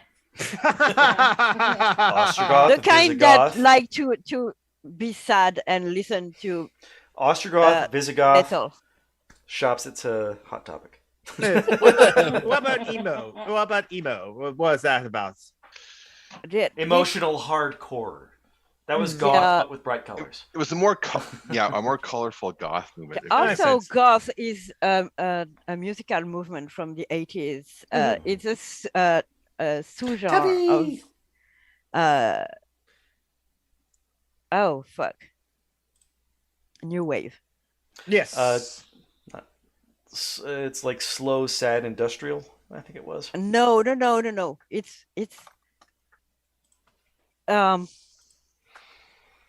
Google the Sisters of Mercy. Sisters of Mercy. It's very new wave, actually. It's not sad music. It's very 80s. It's very synth pop, but dark. Mm-hmm. Nine Inch Nails was goth. No, Nine Inch Nails is not goth.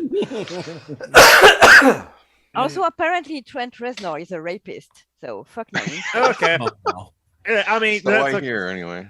Besides, okay, let's just be honest. All men need to be put in prison. No. Yeah. No, actually, I won't complain. I'm sick of those fuckers ruining the music I like. First, it was Keenan with Tool and Perfect Cycle, and now Trent Reznor.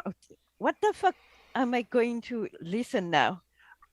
Yeah, I can just listen to Ginger and Crosby, Stills Arion. and Nash. Dolly Parton. She's an asshole now, apparently. Actually, she said some shit. And also, Dolly Parton. There was a discussion.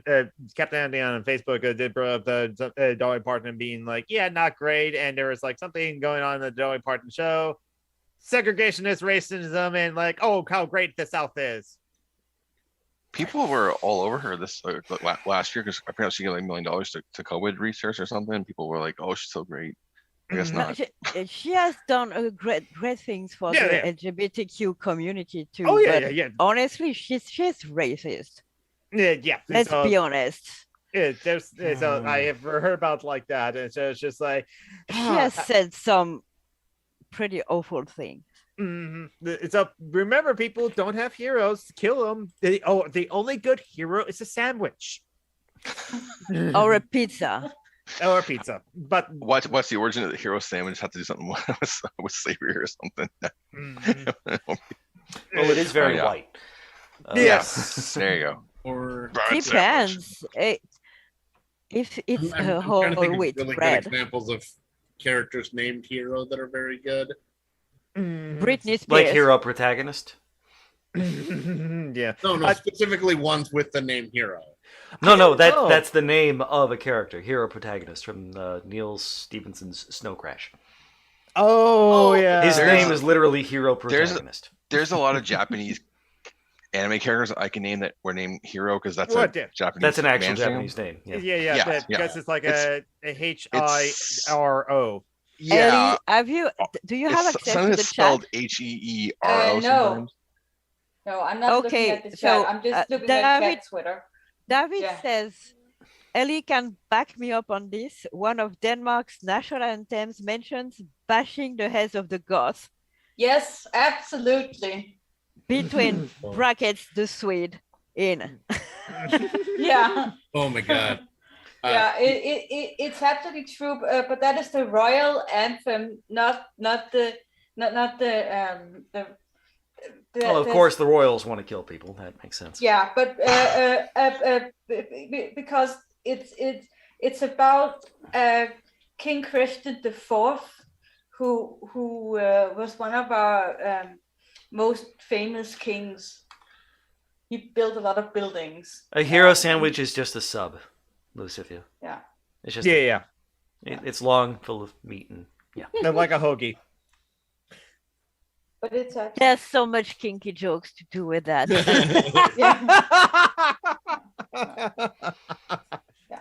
If you're not careful, you'll spill the sauce when you put your mouth on it. I mean, as we can all agree, subs are the real heroes. Yes.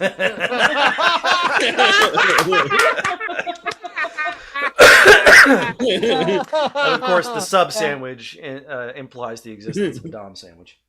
Yeah. Yes, exactly. Hey, and the switch sandwich. Excuse me. Yes, I love subs, but I love Doms too. Domino's Pizza. Yes, we see Sasha there. Then Sasha just looking around. Sasha, there's an orange cat. Yes. Jojo B, I like that code. I live by a code that all celebrities are racist, homophobic, transphobic, and sexist until proven to know this. Yeah. That's a good way to live by. Now I just want to take like a bag of Subway and like put it underneath the Domino's box and just take a picture of that. Speaking of Subway and Subway celebrities, tie up the Subway bag. What's the name?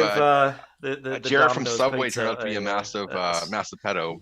Oh yeah. Jared Foley from like a Subway. Oh no, there was audios of it. There's the reason why he was sentenced to jail is for like 15 years. And speaking and recent news, it was what's his name? One of the Duggars.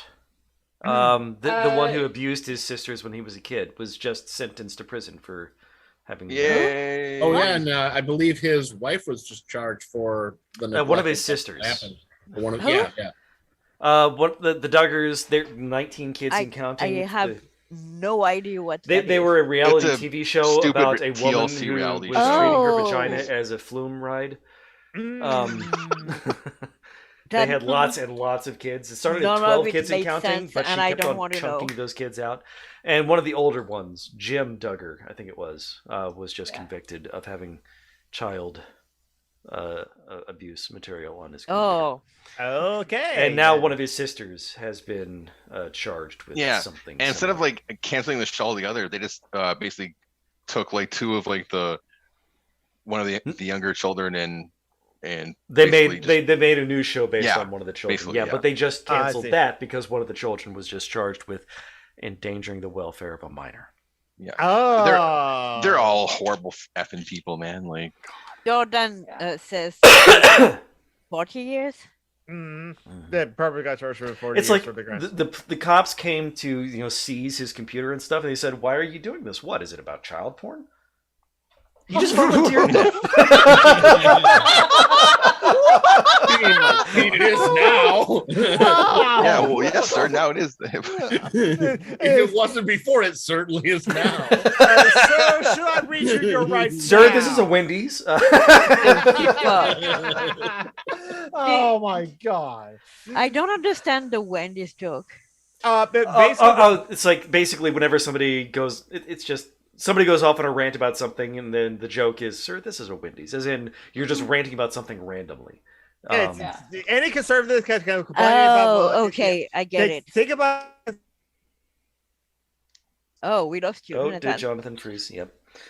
Whenever something freezes, I wonder if it's my internet, but no, in this case, it's Jonathan's. No, he looks very Jesus-like these days. Doesn't he? Oh, again, with the racism, Jesus wasn't white.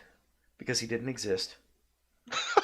You're so pretty, Jonathan. I don't know if you hear me, but...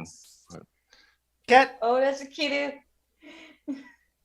I think Comcast or Spectrum canceled Jonathan. I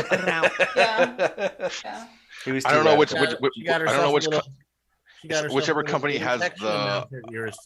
Oh, that's kitty. How many kitties do you have in your monopoly home? in that part of America? There's 3 cats here. This is Spooky, the old lady kitty.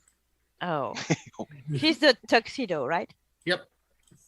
Yeah, old women are spooky. I just can't trust anyone. Babies. In the Great British Bake Off, the old lady host, she's always hitting on all the men. Well, old British ladies are horny as fuck. Terry Pratchett confirmed that. Yeah, and with Nanny Og. All old British women are Nanny Og, as far as I'm concerned. Yeah, it doesn't work with Granny though. Oh, she was down to fuck. She restrained when herself, she but she was was horny. young, yes. Yeah. She turned that horniness into magic power, is what it was. Yeah. Oh, but she was horny yes. her entire life. Frustrated and horny. She wanted to fuck Red Curly so bad, and she couldn't. I mean, imagine Granny and Red Curly. Can you imagine a more mismatched? They were both outdoors people. Yes, he was very much a country guy. He was. See, I'm trying to think. He struck me as a very sort of upper middle class. Actually, kind of a nobleman. The way he loved to hunt. And he was a member of the rowing team. He's a peasant. Oh no, a gentleman peasant, you know. Oh yeah, poor nobility, poor country noble. Yes. He's the sort of guy who wore tweed and houndstooth. Yeah, and who traumatized the poor Bertha. The relationship but then she went on to become a witch, so it was okay. The relationship between Red Cully and the Bursar is the funniest thing I have ever read in a book. The Bursar was convinced he was anorexic because every time he looked in the mirror, he saw a fat person. It was Red Cully shouting at him. Red Cully. Sorry for those who don't read the Discworld. It's very read Discworld. It's wonderful. If you haven't, because it is so perfect. And I'm not condoning this. I have to say for you know, official reasons. But there's a lot of Discworld audiobooks on YouTube. Yep. Yeah.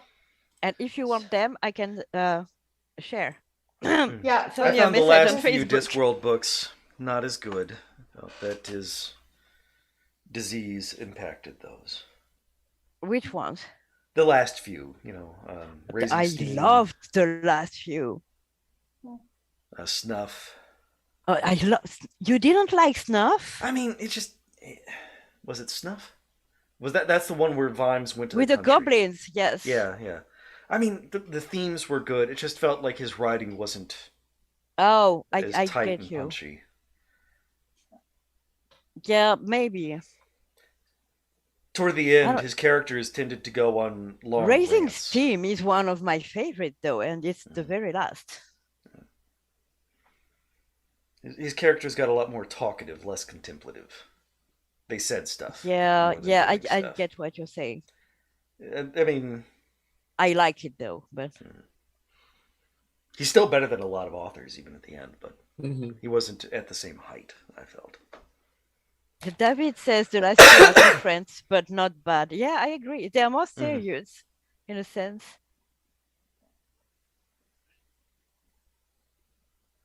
I agree, David. Read the Discworld, peasants. Yeah, it's really good. I've been. I mean, yeah, if you like reading, obviously. Yeah. If you don't like reading, you're a bad person, and I judge you. But it's like I listen to a lot of audiobooks, and I've been so happy to find. Readings. I mean, I consider listening to audiobooks reading personally. It's not because it's a good way for people who have difficulties to read to actually read. Honestly, with my meds, I have a really hard time to read now because I tend to forget what I've read pretty quickly. But if I process this by my ears, like in an audiobook, I don't forget it. So I'm really happy to have the whole, I have the 40 Discworld books in audiobooks. And I'm really happy I have them because also you can do something else while you listen to an audiobook. Like knitting or drawing or painting. I have trouble with audiobooks just because my attention can sometimes get diverted and then I have to rewind a couple minutes to hear it again. But it's like I read very fast, but sometimes I find myself only reading like skimming the text instead of really reading. Oh yeah, you read diagonally? I don't know, but it just it comes in handy when you're reading like nonfiction texts. That's to like skim it really quickly, and then you can summarize it really quickly. But it's like if you're reading fiction, it's not so good because it's blah blah blah. Kid went to the desert planet. Blah Yeah. blah blah. Became emperor. Blah blah blah. Homosexuals. Yeah, and it can just What? Yeah. The Harkonnens were very homoerotic. Yeah. Which one was that? Dune. They didn't hear anything Okay. you said. Okay, I didn't say a lot. I just said they're more pedophilic than homoerotic, to be honest. Given that it was written in the 60s. Yeah, tomato. 60. I think they were intended to be homoerotic and incestuous. Yes, they're the bad guys. Although Okay. Paul, his family history included, his ancestry, I should say, included Harkonnen, because in order to be the perfect person, you have to include that. I think he intended them to be more animalistic. What's his name? Herbert. Intended the Harkonnen to be that animalistic drive. Yeah. Which includes apparently being But gay incest. Paul ended up not being it. Leto did, but his son, the God Emperor of Dune. yeah. I really like that character. There's a lot of issues. Is with that Dune, why you but... call yourself Leto? I mean, I well, yes, because I'm the goddess empress of the universe. That's very anarchist of me, don't you think? You know what's funny? I legitimately thought that yours was a reference, that your name was a reference to the ducal father Leto, as opposed to the God Emperor Leto. No, it's not the father, because one, he doesn't live long enough to be really.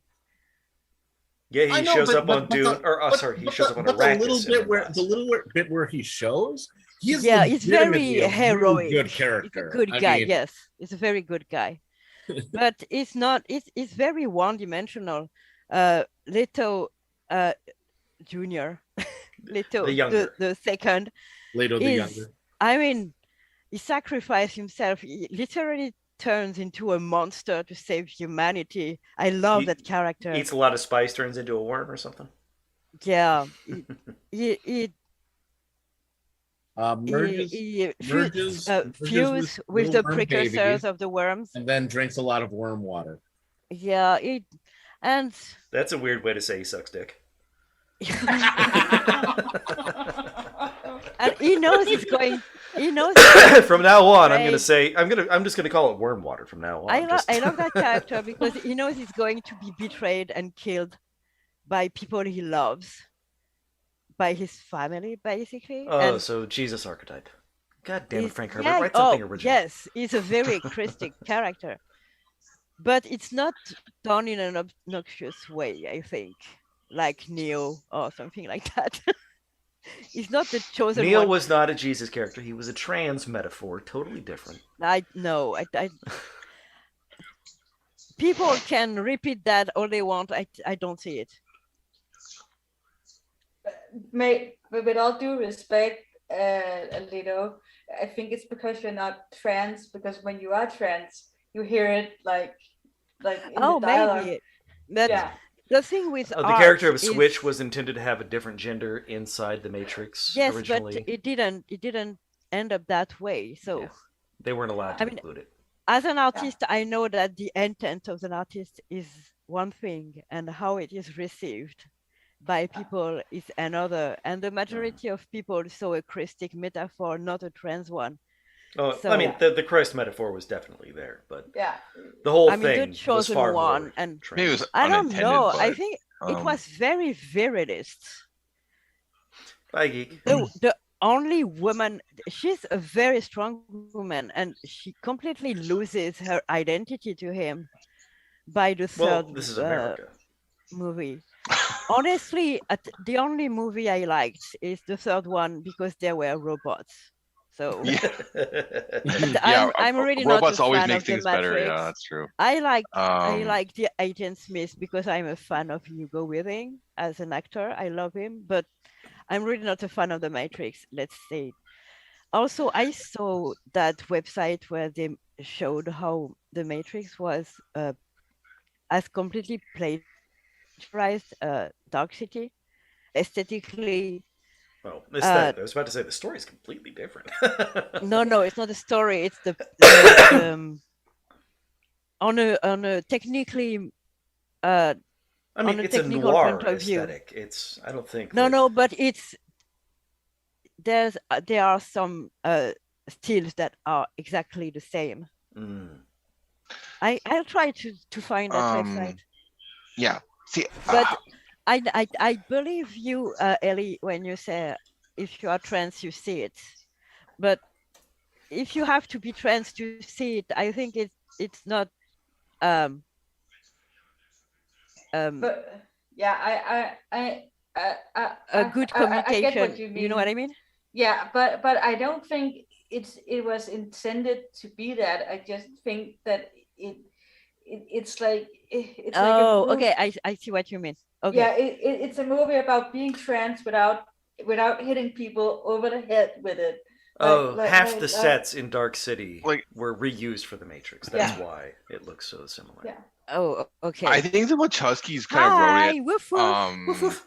You know, because they eventually became, trans themselves, right? I think they said it was I don't know. Yeah, that they wrote it because they wrote it like that as a metaphor for being trans, sort of because they felt it was the world they were living. It was the life. They wanted an outlet for their frustrations and pain and everything. No, but I get what you just said, Ellie. Yeah. That it wasn't really the intent, but if the trans community sees it like that, I'm happy that they see representation in such a huge cultural landmark. And also, it helps explain why the lesbian sex scene in Bound was so authentic. Because the creators were both trans lesbians. I hate everything the Wachowski sisters have done, to be honest. So now you're transphobic. Okay. Yeah. Just on the whole Dark City Matrix comparison, I got to use the same sense, but a lot of things. Hold on a second. I just want to check something. Tavi, can we hear you? It looked like you were saying something. I was. Oh, there you go. Okay, you were just miming. Okay. Just I don't know anything about these IPs. All right. So, I was sorry, Tim. Oh, sorry. Yeah, a lot of especially this day and age, since where we are in history, a lot of properties borrow from other past works of art because there's just only so many stories you can do and so many you gotta kind of rework them. Like look at Star Wars. No, I know, but I have trouble explaining what I want because I don't have the technical vocabulary. Oh, okay. Yeah, I just wanted to just to say that because I guess in the case of the Matrix, they actually just reuse sets, but it's not the sets, it's the stills. Yeah, but people just kind of accuse a lot of productions of oh, is this a rip-off of this stuff? And it's just comes. The idea of the Greek muses was basically that. This intellectual stuff, it belongs to everyone. Everyone is borrowing from everyone else all the time. They didn't necessarily believe that the muses were individuals. It was I don't know, I call it an attitude in this day and age, but a lot of you see a lot with different things. For example, recently with Squid Game, a lot of people said, "Oh, it's a rip-off of Saw. It's a rip-off of this weird animated show from the Comedy Central, I think, or something like that." And so and so. But that's sort of what that attitude I'm pointing to is what I'm getting at. No, my point the was concept just is that just an old genre at this point. Yeah, there are side by side murder games is a very comparisons. old thing. Yeah, it's not just the sets. Yeah. Anyway, I see people want to just use one example and oh, this is ripping off this, that probably brought from something similar from before, right? So it's all we've seen this before, it'll happen again kind of thing. So the whole patents and copyright things makes people think you can own about Squid Game, where most murder shows or battle royale style things. Well, yeah, are anti-capitalist Squid Game is just so on the nose about it. The fact that it is. It's open and direct. Yeah. Unlike the other ones, like implicitly, but you kind of have to read into the subtext at least a little. Yeah. But there's a movie called The Most Dangerous the text. Game, or the something like that from like the 50s or something like that, and it may have inspired the Zodiac Killer, by the way, also but it's sort of like it's The Most Dangerous Game is playing tennis with grenades while riding pears. Let's be honest. I guess. I do love tennis though. Saturday morning breakfast cereal. Yes. I can't believe you recognize that reference. I literally bought that shirt. Nerds. Wow. That is a deep cut. Saturday morning breakfast cereal is a webcomic. It's wonderful. When The Matrix came out, I was a goth. And after it came out, everyone in the streets called me a Matrix. Oh.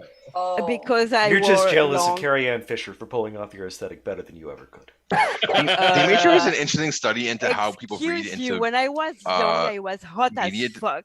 Different ways too, because a lot of like chuds, like Gamergate kind of people, the whole like red pill, blue pill thing.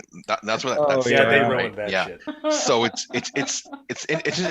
kind of interesting how people can get different like things out of a movie. It's funny because before those guys, the feminists used the red pill metaphor to say that once you have seen sexism in media, you can't unsee it anymore, and it's too late. And it's way truer than the alt-right assholes. Fucking eliminate chud motherfuckers. There's a lot of other rabbit holes I could talk about, like seeing how far down the rabbit hole is, that once you see it, you can't unsee it. Yeah. Go ahead. Go nuts. A lot of them end in the origins of racism, white supremacy, and yes, Nazis, but also the stuff that comes before the Nazis. Yeah, the Nazis were inspired by the US. Yeah, eugenics, the other way around, stuff like that. Mm-hmm. The early days of David, shut your mouth. In the case of like the original Nazis, like the Thule Society was like the proto kind of secret society for that. Like the guy who ran the Thule Society, he discovered Hitler basically and said, "Oh, this guy can make my dream come true," basically, and that's sort of what happened eventually. And of course, the modern conservative Christianity did not have its origins in abortion. That's a lie they like to tell. Their origin actually came because the IRS started going after their schools. Because their schools were segregated. Oh. So the modern conservative Christianity got its start from defending white supremacy, not from going after abortion. They didn't go after abortion until years later as a way to. There's also links between going after abortions and white supremacy and the KKK. Oh yeah, that goes back to the eugenics movement too. There's actually one guy you can kind of tie modern American conservatives all the way back to. His last name was Buchanan, I think. I forget his first name.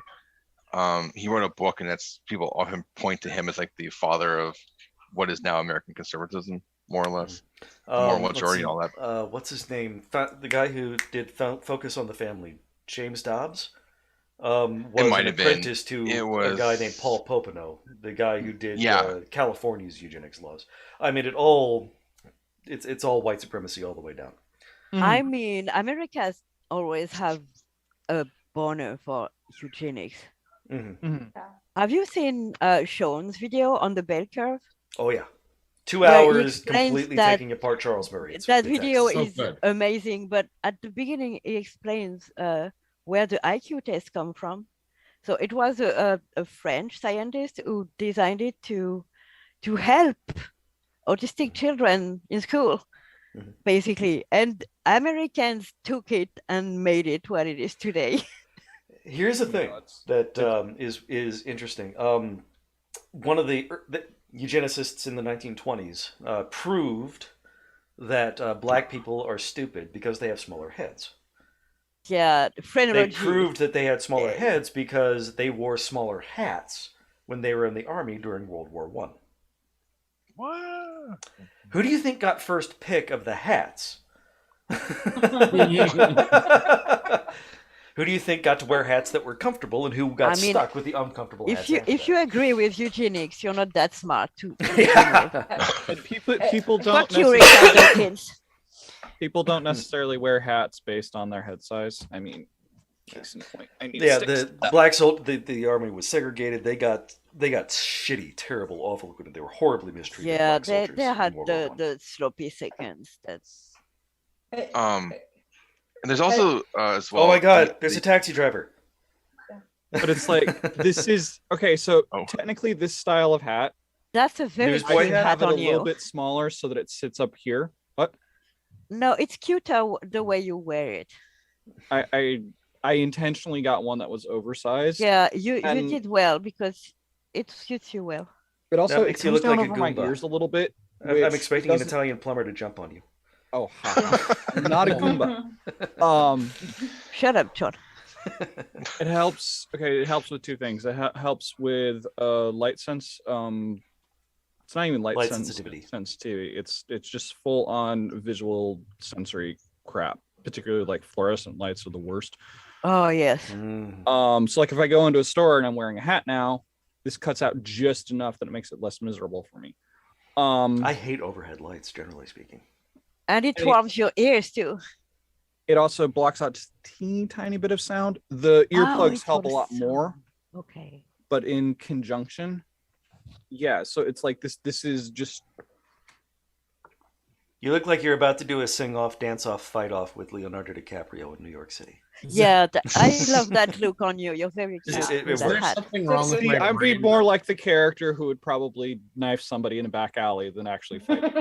Win, boy, I am not going to be able to win a one-on-one fight. Even if we ain't got hats or badges, we're a union just by saying so. But yeah, that is one of my officially lately, this is one of my autistic sensory aids because this just gives me the right level of filter for the world. I feel like it would fit into the movie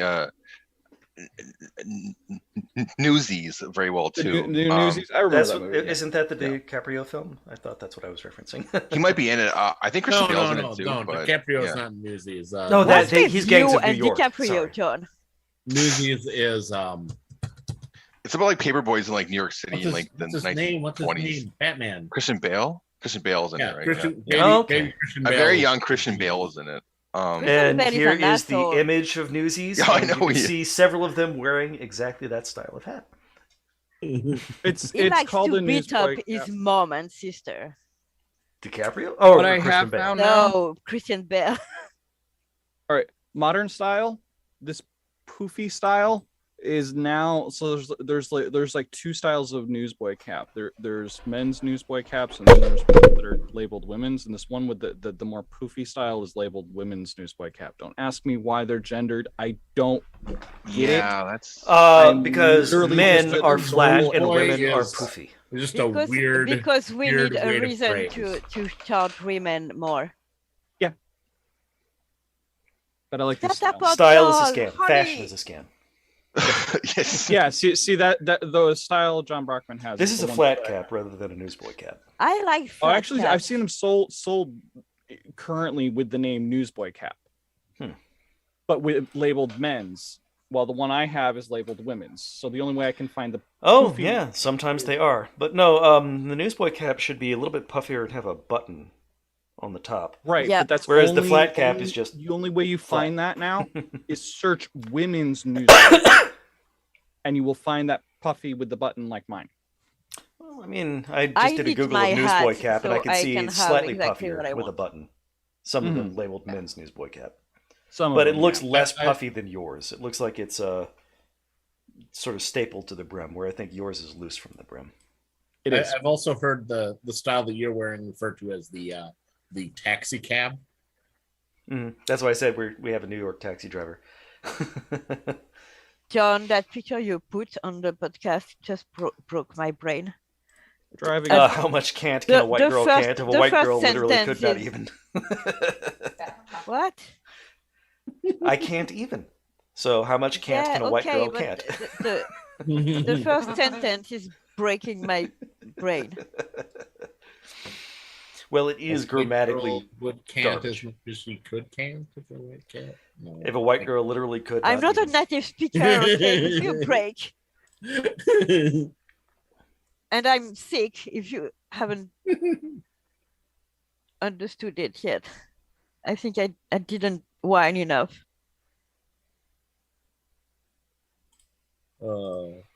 I just have to go 2 minutes. I just have to feed this cat because she will. Because you have to feed the cat. The cat is always hungry. The cat has never been fed before. No, Eli, feed that cat.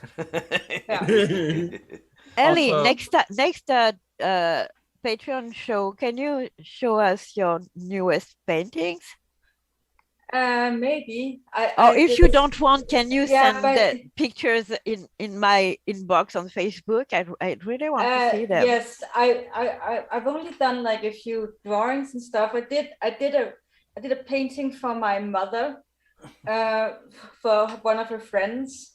I see one behind you. That's why I'm asking. No, but that's not a new one. That's an old one. So, but I have done. That's what made me think of asking to see newest paintings. If you have some that you want to share. Yeah, but I will just go feed my cat. Yeah, go. Yeah. Cats are Spikes fiery. and other ways disabled people combat unwanted touching. What? This is something I saw recently on Facebook, but apparently it's like a 2-year-old article from BBC. A woman on her wheelchair, she put spikes on the handlebars, the hand grips, to stop people from pushing her wheelchair. Oh, yeah. What the fuck? People do that? Oh, Yes, yeah. they People will just manhandle wheelchairs and so on. Wheelchair users talk about shit like that on Twitter all the time in disability I Twitter. never saw that. I mean, They Is get it treated an like they're American mentally thing? deficient because they're in a wheelchair. They'll talk to the people around them and not to the person in the wheelchair, and they'll just oh grab yeah, the wheelchair I've and seen shove that, it around. but Yeah. it's not just wheelchairs; it's everyone who's disabled. Mm. I worked. What do you call it? My last job, there was a lot of wheelchairs, and one of the clients that would come in actually had the handle grips taken off because he didn't want people to move his wheelchair around and thought that was I'm going to help. enough of a signal that I mean, yeah, the spikes on the handles look pretty badass. I'll be honest. yeah, the spikes are very good. It's Mad Max But as a apparently wheelchair. it still wasn't. Yeah, it's very Mad It Max. was like just metal pipes coming out. I of the really back like of the the wheelchair aesthetic. instead of I'd like to handles, have and people would still like grab those and a push it ghost around. cane with black with the. I'm a the white guy little- with a podcast. Now I'm a peaky blinder. No, I'm a white guy with a podcast even more with this hat. I'm starting to think should there just be a way that the handles are removable and storable so the disabled person can say when the handles come out and when they stay Making tucked away? things better for disabled people is not how the world works. I know. Yes, it is, but only for do, rich They do disabled design people. some. There are some wheelchair designs that just don't have handles, but as far as I know, there are no designs with removable handles. Because I could see I could see some circumstances where somebody, depending on their specific disability, might want it as an option, but at the same time really not want random people just be, oh, I'm going to help you with your and No, and some I can people sort of might imagine a be mechanical thing where you someone could that- pull a lever and the handles would either, fold in or fold out. But Yeah, that's what Yeah. I was thinking. And There the- are actually, can I say something? There are styles where you can take the handles off, or you can put them way down so that people can't just grab them. Mhm. Oh, do you but- use a wheelchair, Miss Will? Mitchell says, if I come on again, I'll tell you my wheelchair horror story. I'll send you the Do link it. right now. There's no reason you can't come back. And Let's my see, my we got wheelchair time is, to- Are we friends on wheelchair Facebook, horror story. Mithril? I don't recall. my wheelchair is an old piece of crap. So it's like it works, but it's very old.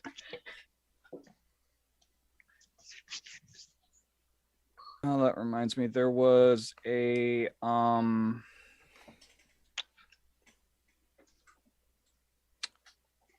the place my psychiatrist wanted me to go for psychiatric testing, and when I place called Holy Name Psychiatric Services,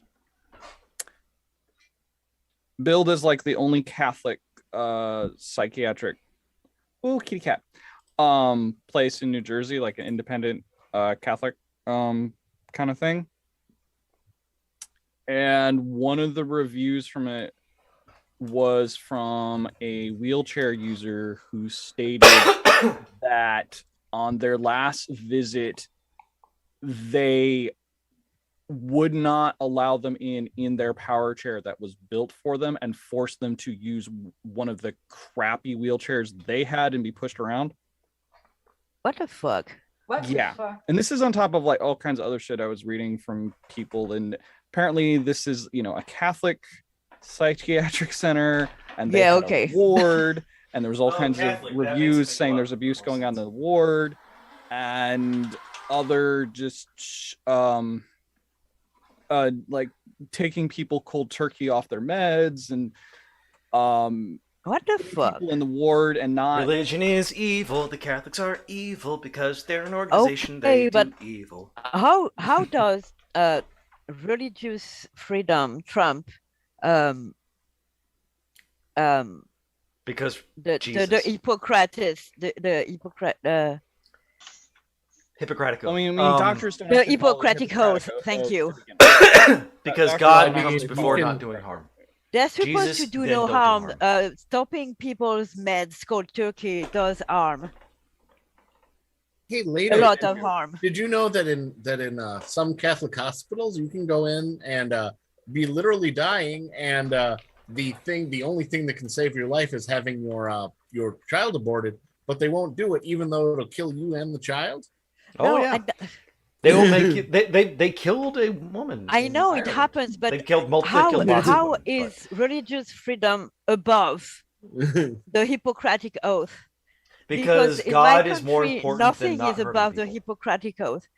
If a doctor is going to put his religion above that, he's going to lose his license to practice medicine. No, they don't lose. That sounds ideal, but it certainly isn't the way it actually is. Oh my God! That should be the case. That if you let somebody die because your religion is shit, then yeah, you would lose your license. I mean, but no. Only in America, right? Well, and maybe not only in America, but and Ireland and no, not in Italy Ireland anymore. Not in Ireland anymore. It was pretty recent that they let somebody die. I don't know if they changed the law since then. It was pretty they might have been changed 10 the years law. ago, but... They legalized the abortion law changed recently. Really recently, like within the last year and a half. Okay. Yeah, I had to have a conversation with the psychologist about I can't use this place. I'm looking at it. I'm going. I am not like I outright told the psychiatrist I am not comfortable going to some place that bills itself as a Catholic psychiatric hospital because I'm trans. Catholic hospital is a contradiction in terms. And he's like, "Oh, I've never heard of anybody being discriminated there or anything. Just because it says it's Catholic doesn't mean they're all Catholic." I don't care. Yeah, I agree. I'm trans and I wouldn't trust it either. The Catholic Church has some pretty horrible fucking doctrines about people. The reason you haven't heard about it is because the people you keep on recommending there don't trust you anymore, so they stop talking to you. Yeah. Yeah. Well, also I found it's like I had to educate him about trans people entirely because it's like it's like you're 70 years old, you've been practicing for 50 years and you don't know anything about trans people and you need me to educate you. I'm like, I guess sort of kind of have a cookie for asking me and then going with what I say instead of just going with whatever BS you may have heard. But you'd think with a fucking 6-figure salary job and a PhD and 50 years experience supposedly studying the human mind, you'd have learned something about gender. Or not. You'd like to think that. And then it's and then wanting me to do the educating, and I'm going, yeah, no, you're the you patient. pay people hundreds of thousands that. of dollars for your education to do your job. You're asking me to provide you with education that you will need for your job. Pay me. Pay me. I'm a disabled trans woman. I have fucking bills to pay. Fucking pay me. Yeah. I will be your trans consultant. As a cis hetero white guy, I actually have a very comfortable time going to the doctor. I don't understand why you would have trouble John. With that. That picture you put, I have a better legend. Everything is a dildo if you're brave enough. That's a spaceship. It puts people inside of it, not the other way around. I mean, look at the shape of it. Into a cat, and are you going to host the rest of the show in your rather adorable feline form? Pretty much.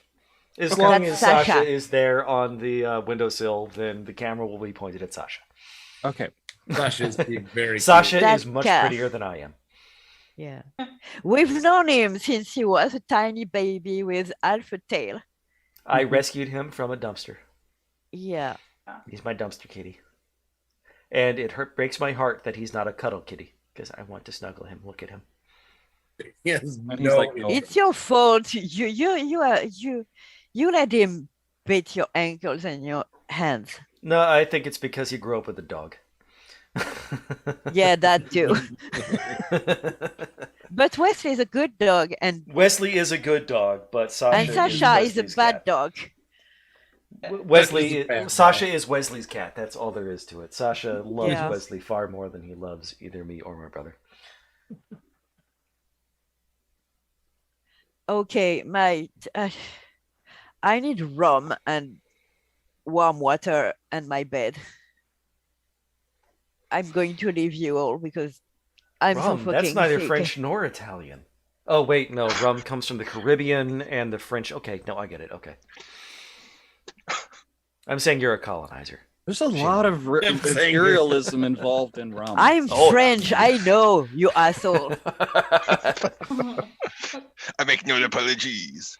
I mean, you're absolutely right, Data Portal. I should be paid a lot of money to tell trans people about themselves. Yes. Is rum the most imperial alcohol? No, actually, I think it might be because it comes from sugar. Tea is actually because think about it. Tea's not an alcohol. He said alcohol. Well, the most imperialist beverage is definitely tea. Oh yeah. Okay.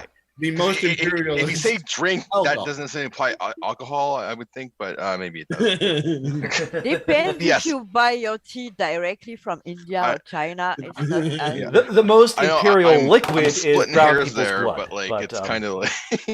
I mean, coffee is pretty high up too because. Yeah, and coffee chocolate. And tea definitely are 1 and 2. You can have chocolate. Yep.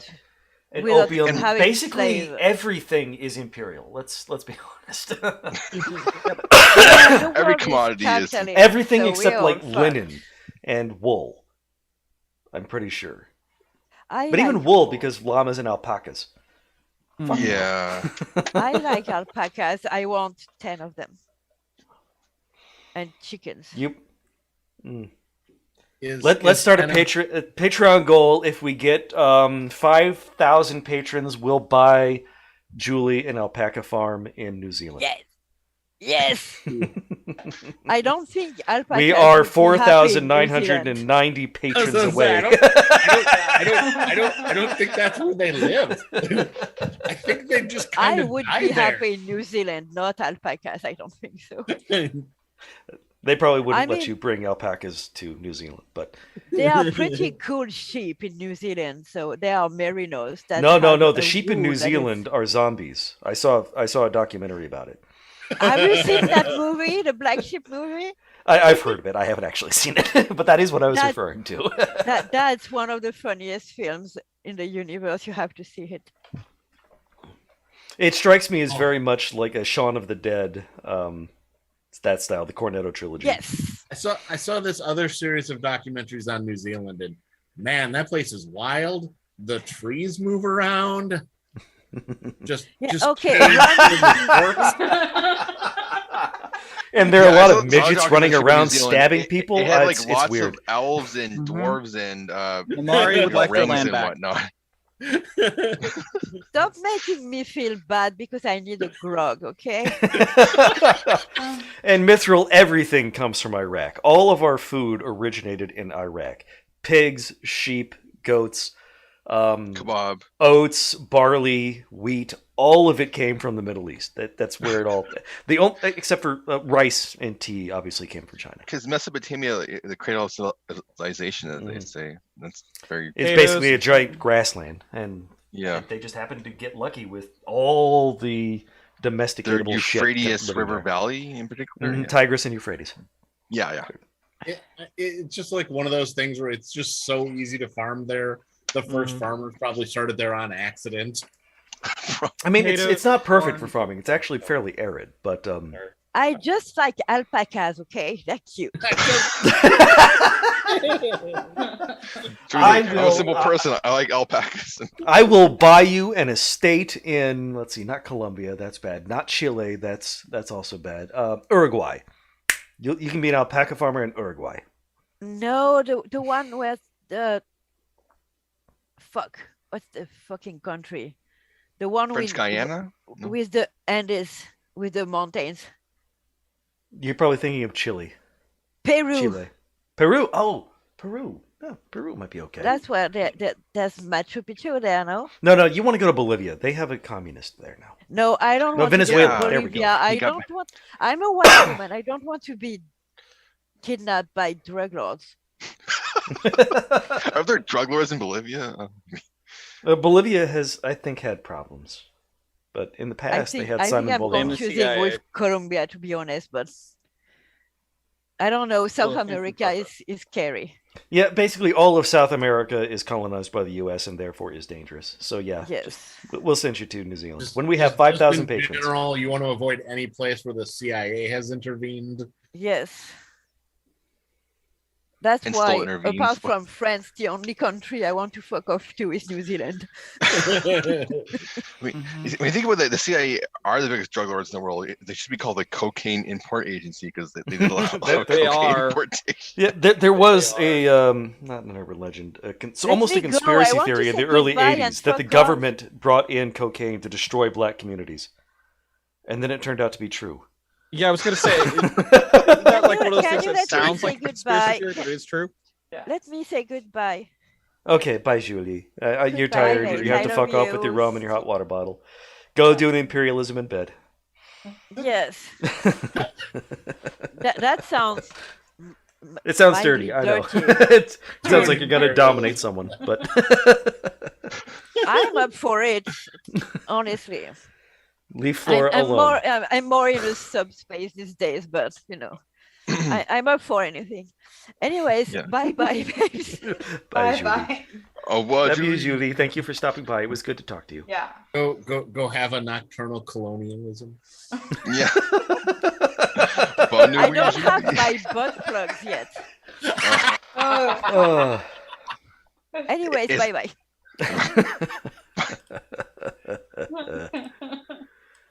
And I don't know if anybody has noticed, but because he's from Canada, Tim's image is a drunk moose. A drunk. I can't tell what he's holding. It might be a beer. It might be, let's see, what's really Canadian? It's probably fermented maple syrup. That would probably be a really awesome alcohol. Why has nobody done that? There is a beer from the city I'm from called Moosehead, ironically. I've probably had it. I went to school in upstate New York. Possibly, yes. It is like nationally available, and it was even in South Korea when I lived there. I found it in different places. Yeah. And the hockey team in Halifax is actually called the Mooseheads too, because the moose is a big thing. People do make alcohol from maple syrup. They make bourbons and mead and rum. You can't make mead from syrup. Mead is made from honey. Fuck you. But there are maple liquors. My grandmother's her second husband. He was he harvested maple Your grandma had a syrup second husband? What a slut. Well, she's for a while, so she won't care. So. Why buy the cow when you get the sex for free? Am I right? Yeah. So this guy is his profession. He harvested maple syrup from trees, and he's a tree doctor and took care of other trees as well. So. I want to be self-employed. I want to have 2 businesses. 1, a really disgusting kinky porn studio. 2, making mead from honey. Entirely separate things, but I want to do them both. Both are sweet in their own way. I'd love to do like just all kinds of fermentation stuff, including mead. I'm trying to think of a name that both of those businesses would share that fits with both. Dirty Honeys. So, anybody else hear what the fuck happened in Great Britain this last week? Probably, but you'll have to be more specific because the Nationality and Borders Bill. Yeah, we talked about that earlier. I missed it because I was making second-class citizens so that they can deny people citizenship. Basically, I was just double checking on it. Apparently, this is now what has happened is passed the House of Commons. It hasn't gone through the House of Lords yet, but it's expected to pass the House of Lords. And I'm just going to say, fuck you, Great Britain. You've gone fascist. They went fascist about a long time 40 ago, years ago. Yeah, but I mean now about the same time. Well, actually, 10 years after the U.S. did. We went fascist with Nixon. True. It took them a while to catch up. True. But it's just... I hate everything. I'm going to fund my porn and mead businesses by robbing the rich. That's what I've decided. I'm going to turn to a life of crime. Be gay, do crime? Well, the thing is, I'm not gay, so I don't want to steal. I don't want to appropriate. I will support gay. I will fund gay. I will film and distribute gay. That's the best. Well, then I think if you're giving a lot of the money to gay people to make gay porn, I am just upset that there's not enough lesbian rape and incest porn out there. That's all I'm going to say. I am not going to touch that.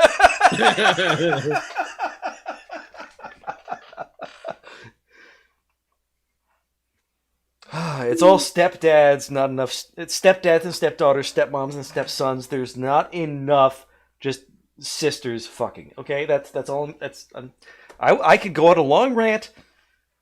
But my pants are on, so I'm not going to because. Please keep your pants on. Well, the camera's pointed at the cat. So. Put the camera. There was a time. Yeah. I think I could make that request still. You are right to make that request. We'll keep this. Well, family friendly takes on a different context here. So yeah. But no, just what would like everybody keep their pants. I don't think that's that much to ask. You have not met many cishet white guys, have you? Yeah, if I'm going to be on a show where people are going to be taking their pants off, it'll probably be certain services, and I expect to be paid highly for it. I'm not being paid for this.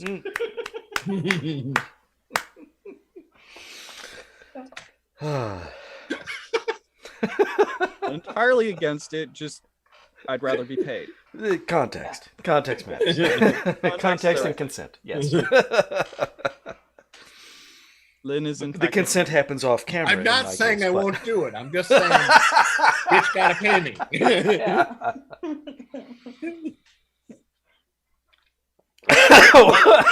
Well done, David.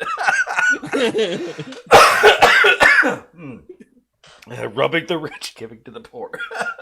Which reminds me, I won't go too deep into it because I don't know much about it yet. But since Porn we're reference? talking about being gay and doing crime and making porn anyway, I have been noticing through various channels that I follow. I follow sex workers who share their political opinions about sex work. And also friends who have informed me that this is a thing, that there is, I'm going to call it like a news surge, because I remember when this was a thing on Second Life, and I think there were problems. Wow, with that is old. Yeah, I think there were a lot of problems with that because it wasn't well moderated, and there were some issues with the way the money was handled and other shit. Second Life was like 20 years ago. That was But wow. What I'm saying is a new surge in we'll call it virtual sex work. So so like the metaverse version of. Yep, yeah. But they're like using it for streams on CAN services and stuff. So making OnlyFans a little bit more interactive? Kinda. I'm not really sure the full details. Mostly what I know is that there are sex workers who are using virtual avatars with similar technology to the Tavi Wolf one that I've used to stream before, but obviously more in an adult vein. And yeah, it's just like it's another avenue that's opened up to them. And then you doing it like on web services that already cater to adult content, so you have the moderation and the monetization there. Really, Dataport? You did sex work on Second Life? Interesting. Wow. Well, I mean, I'm taking you seriously. I have no idea if you are being serious, but I wouldn't be surprised. Second Life. Man, Second Life was basically The Sims, but online. Yep. And it was huge. It did not look good. So people are pointing out like this metaverse thing that Zuckerberg wants to do is basically it's just Second Life again. Yeah. Yeah, so it's like there is nothing new under the sun. Mm-hmm. The muses again. Everybody's stealing from everyone else. Also, the fact that he wanted to call it the metaverse just means that he did not understand. I want to be the villain in the Neil Stephenson novel. No, don't do that. Yeah, that's pretty much what it is. Dataport. I would. Which it has its advantages. Yeah. Sex work the internet has made sex work so much safer. That's a wonderful thing. I wish people didn't have to work at all, but as long as they have to work, I want it to be safe. Mm-hmm.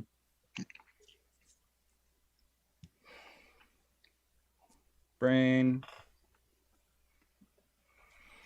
I seem to have taken everybody off on an interesting tangent. Oh no, no, that was me talking about the honey meat. Dirty honey.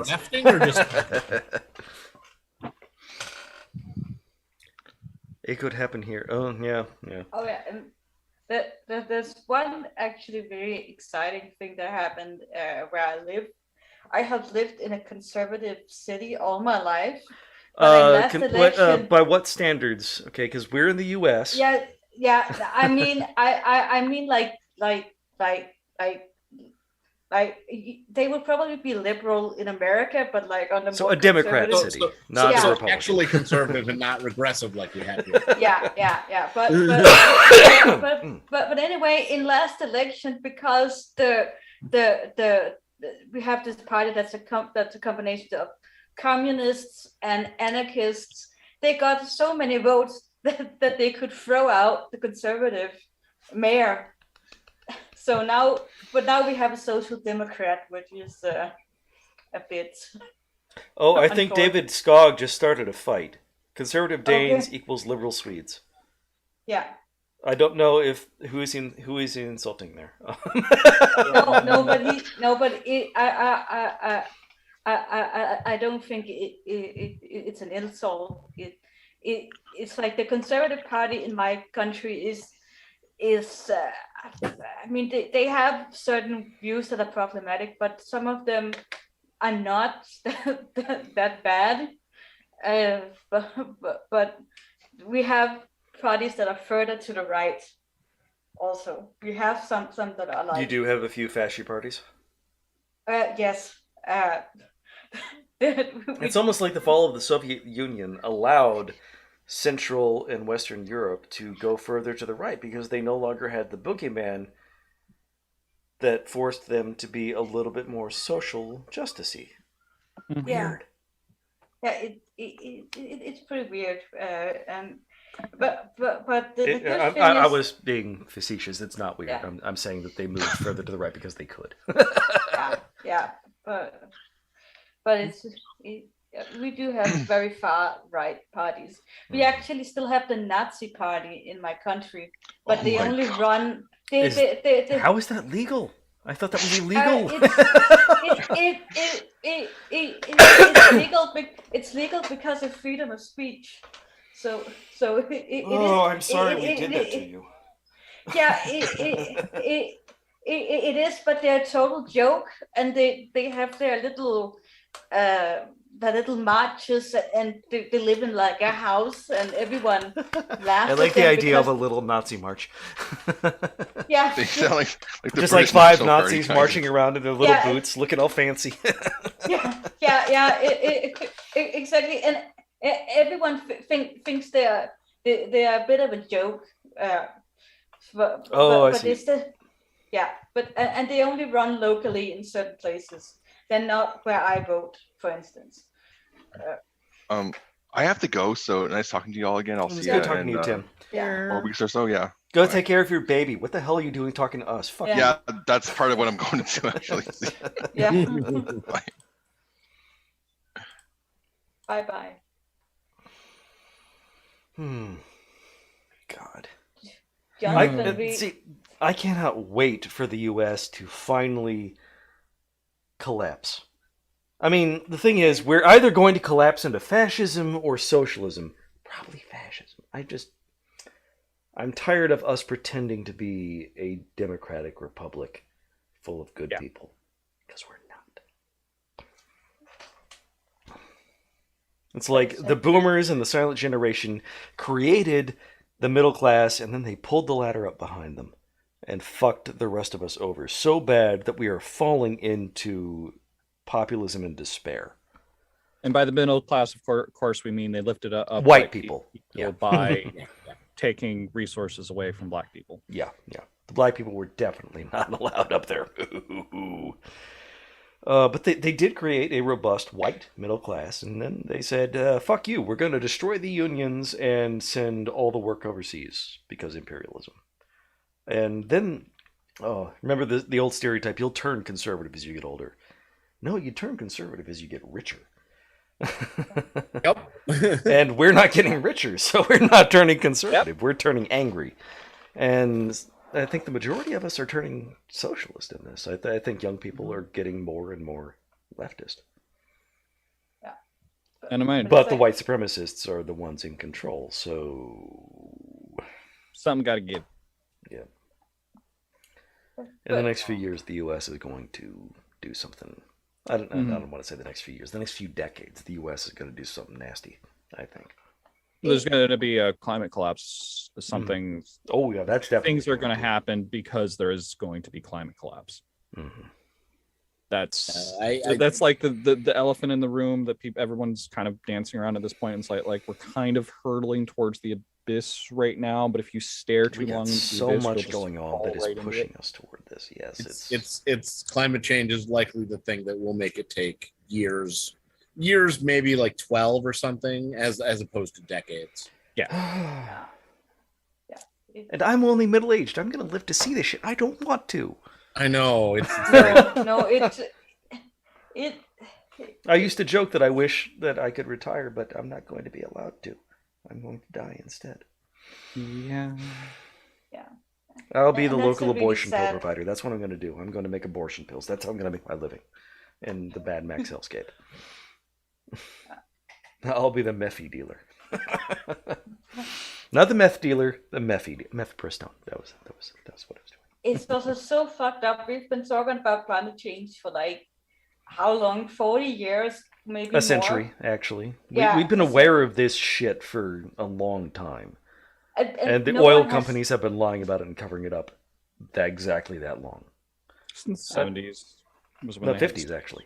Oh, was the 50s they already had studies? Okay. Yeah, they were aware of this in the 50s at least. Just like they were aware that tobacco caused cancer in the 1890s. It goes back way further than people know. and it's Always does. And I think it's so short-sighted because if everything collapses, you're not going to make money. But you'll have money, and that'll make it okay. You can use them on what shit? Like if you have enough money, you'll be able to pay to live happy throughout the climate. You will collapse. be able to flee to a place that isn't currently collapsing, and then you'll be able to flee from there. You pay when other it people collapses. to take care of your shit. Yeah. You'll be able to pay guards to protect you from the people who want to kill you because you ruined everything. Yep. If you have enough resources to give soldiers enough that they don't starve, then they'll kill the people that are trying to take your things. Mm-hmm. There will always be people willing, desperate enough, maybe, or just happy to work for the assholes. You keep up the propaganda enough, and people will still eat it up. Mm-hmm. Propaganda. Some people will lick the boot. Some people will just be in it for a paycheck. Yeah. Because what's the usual narrative about like why did they hammer on the whole individual action shit like all these people are like the straws and people are using too many plastic straws and crap. Jingly keys. Look at the keys. Don't pay attention to the real problems. No, look at the keys. They're shiny. Or like. And oftentimes they're attacking stuff that disabled people use, but people buying fruits and vegetables that are pre-sliced in packaged containers. Oh, we lost Eli. We lost Ellie. Ellie. I have no idea how to pronounce their name, and I'm always uncertain that I'm doing it wrong. Hopefully they'll be able to come back. Yes. Hopefully it was just a temporary glitch. But yeah, they focusing on things that disabled people use, and of course, like people who don't need. There we go. Eli's back! Yay! Welcome back. Is it Ellie or Eli? Also muted. Yes, we cannot hear you yet. Let's see. I'm going to ask you to unmute. It's up to you. It's just that the way Danish people say Eli is Eli. Eli. Okay, Eli. Yeah. So it's but it's. So I'm going to call you the Magnificent. That's how I pronounce it. Is the Magnificent. Yeah, but it's totally up to people. I chose it deliberately to be like gender neutral and flexible. Mm-hmm. Yeah, gender neutral and flexible, and also I wanted it to work in my own language, and then I wanted it to work in other languages. Because I would love it if it turns out that like in Chinese it means like the destroyer or the small dog or something weird. But it literally means God in like Hebrew. Oh yeah, El. Yeah. Yeah. so it's like yeah, but it's something that my family has been called for like back in the story, back in our family history, and I think it's because we might actually be a little bit Jewish somewhere in my family history. Oh, okay. But I have no evidence for this. But well, no, just to quote my friend Josh, he said back in college. Turns out he was kind of an asshole. I love Jewish girls with their big fat titties and their big fat bellies. Okay. Yeah, Josh was an asshole. Is that even a stereotype? Maybe. It's so weird. Yeah. I mean, I have both those things, and I'm not Jewish, so I don't. I don't. Yeah. It's so weird. Yeah. But there's a reason it stuck with me all these years. I also still, for the life of me, don't understand why. So they're. Oh, we lost you again. I think it's like back. Okay, still here. Kind of the more. I don't know the name of the specific group, but it's like one of the more conservative, Orthodox Jewish sects that's up here in New Jersey. like I would run into people from there at my work, and they would always think I was Jewish, so they would start going off about stuff.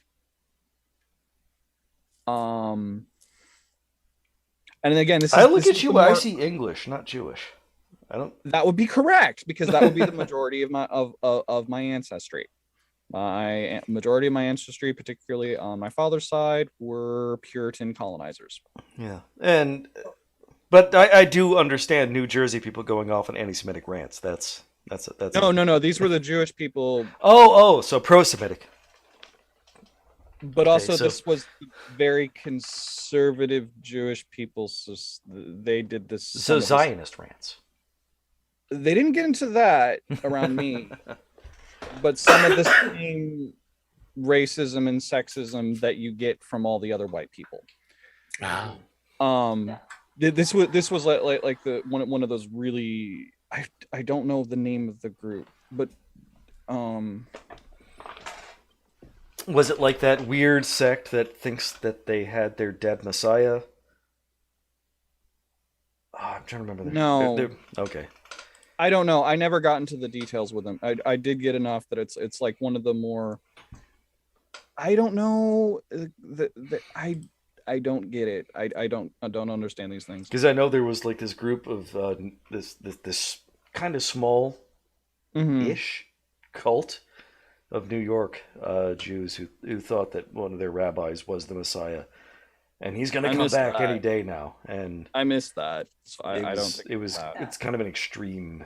There was a synagogue that at one point I did a security job for that was like basically where all the Jewish people with lots of money went. You were their guard dog? I was I was a guard dog for many years. That job turned. And if I ever make you uncomfortable with the things, please tell me. It's cute. Okay. It might have been this wasn't the group that wore like the traditional clothing and such. With the tassels and all that. That this was a different group. I saw a documentary about a Jewish sect that when young women were married, they had to shave their head. I know there are a lot of very conservative Orthodox Jews where the women wear wigs. I don't know about shaving their heads.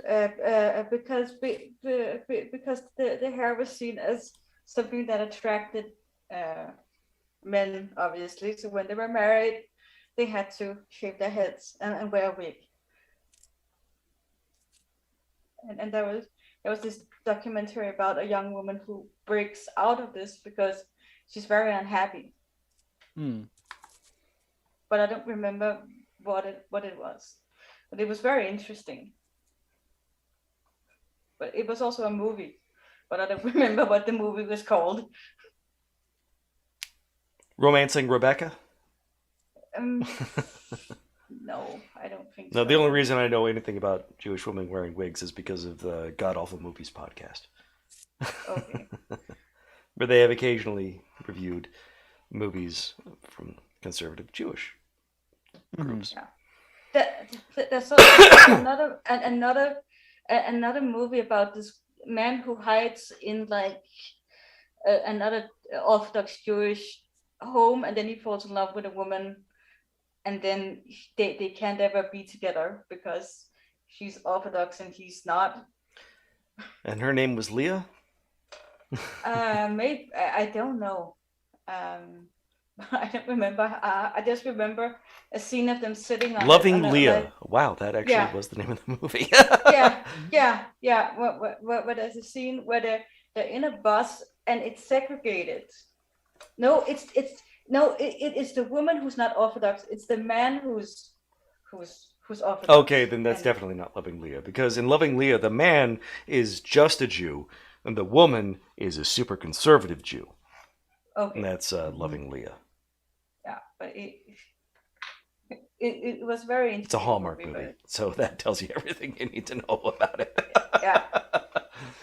Oh, fucking Hallmark. For the people who aren't familiar with Hallmark makes Republican porn. Yeah, pretty much. It's so weird because we had the Hallmark channel in one of our cable packages when I was younger, and it was like, who watches that? Karens. Yeah. Soccer moms and old men who just soccer moms. Take their daughters to the father-daughter, whatchamacallit. Yeah, men who give their daughters purity rings will watch those movies with their daughters.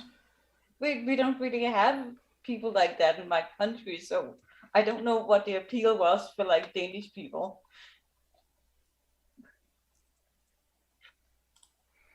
Ooh, apparently Gavin Newsom has done something. Oh, I saw that. Are we talking about the gun thing? Yes. If states can shield their laws from review by federal courts, then California will use that authority to help protect lives. Oh my God.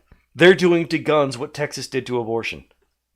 Yeah, Oh, shit. I'm a little worried about that tactic.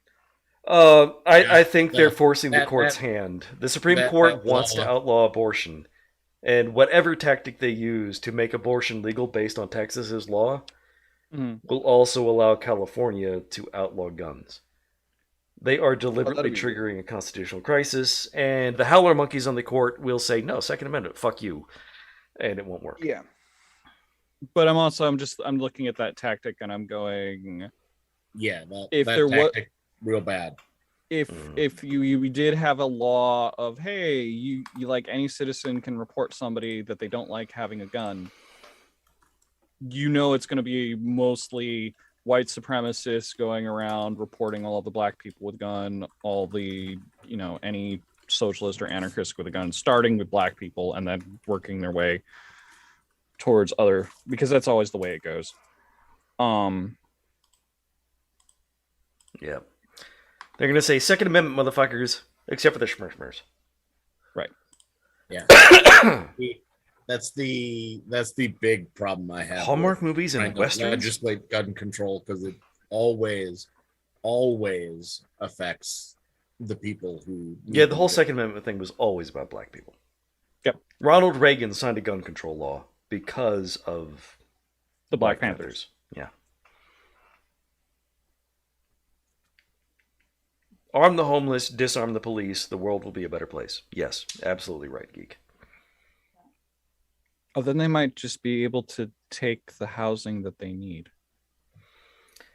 That would be a good thing. I feel like I'd want to continue this conversation, but I also feel like the only way to continue this conversation involves breaking Starfleet regulations. Squatting is a good thing. Yeah. Well, I will say that. Break into unoccupied homes and live there. Also, like movements like Moms for Housing are fucking amazing. I have not heard of that one. Yeah, you haven't? Tell us more about Moms for Housing. Okay, I don't know what their current status is because I haven't checked up on them. They have a website. They do. You found it. And it's based in Oakland. Mm-hmm. No one should be homeless when homes are sitting empty. Housing is a human right. Abso-fucking-lutely. The Moms for Housing are uniting mothers, neighbors, and friends to reclaim housing for the Oakland community from the big banks and real estate speculators. I love it. A collective of homeless and marginally housed mothers. Yes. Oh, then it says meet Dom. They actually, I don't know what the current status is, but what they were doing is they were squatting in and defending a home in an effort to pressure the landowner who was just, it was, how basically what landlords do is they will own a bunch of properties and then not do anything with them to intentionally increase prices and rent by intentionally creating artificial scarcity through just hoarding housing. Late stage capitalism. And then excellent. Charge $2,000 for a broom carpet with a sink in it. Yeah. December 7th, 2019 news item. Mothers who took over uninhabited Oakland homes say they'll stay put despite eviction notice. So yes, they were.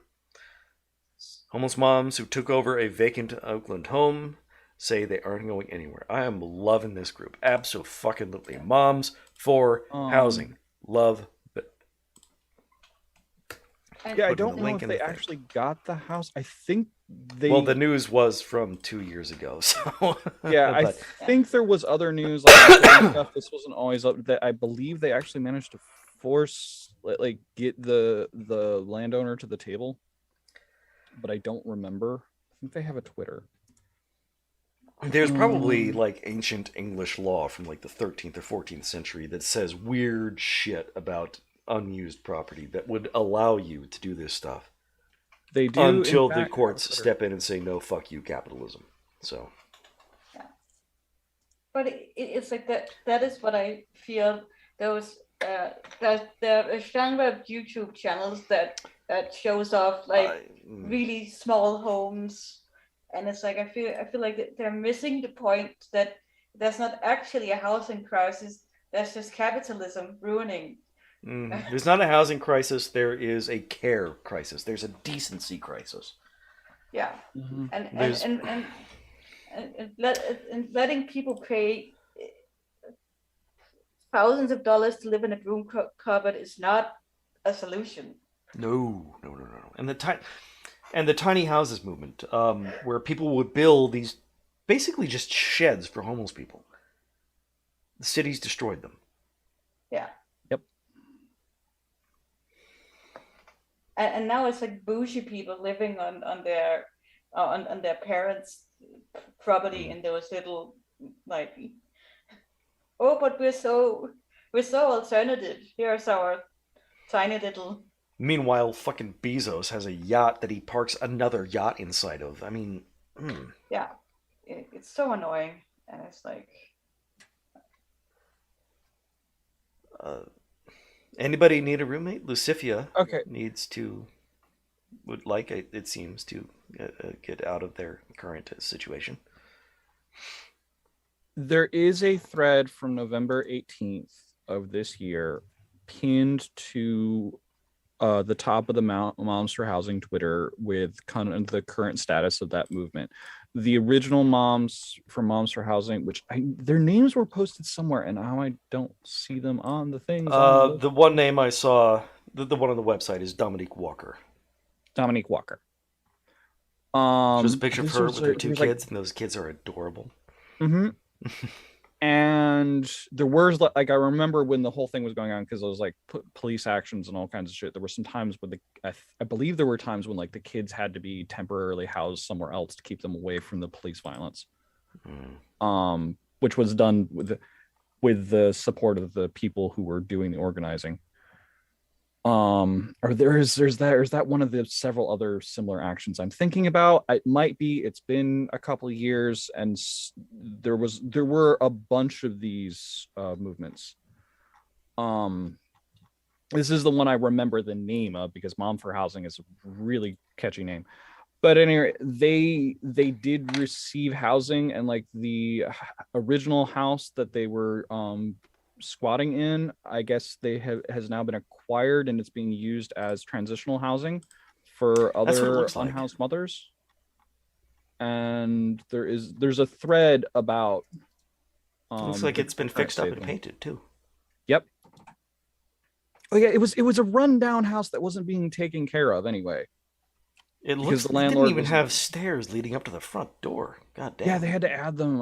I vaguely recall that they had to add them. Just judging by this Twitter thing, here's the house as it was, a kind of a rundown wreck with a ladder leading up to the front door, and then you switch over, and now it is nice and painted, and it's got I can't remember what that style of front door is called. It looks much it's well maintained now. You can actually get in the front door, you get into the garage, and all that stuff. And according to the tweet, it says, this house was a symbol of resistance. Now it is a home. So, also in there, somebody replied, and this is something I remember from the Moms for Housing website. At the time, there were 4 vacant homes for every 1 unhoused person. Remember, a vacant home, depending on the size of the home and the could house multiple people. Especially if you're talking about a family with unhoused kids.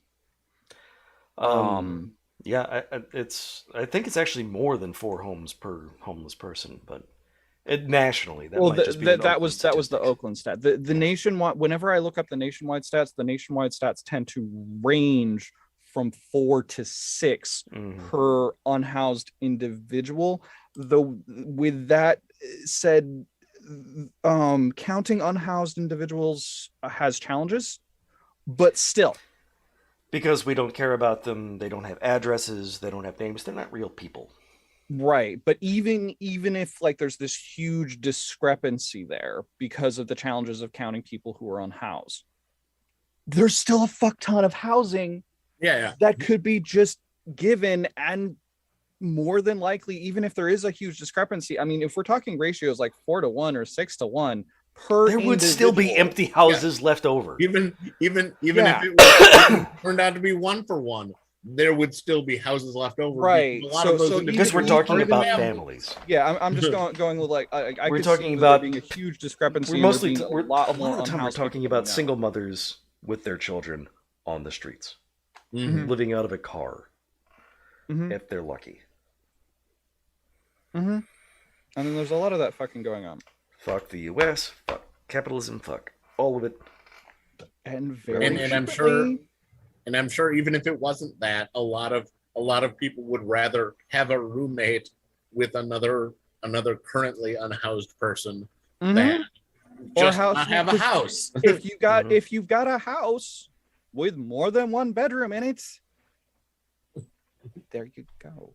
And I mean, unhoused people make connections with each other. They build relationships. They build communities. They try to build homes, and then the cops destroy them.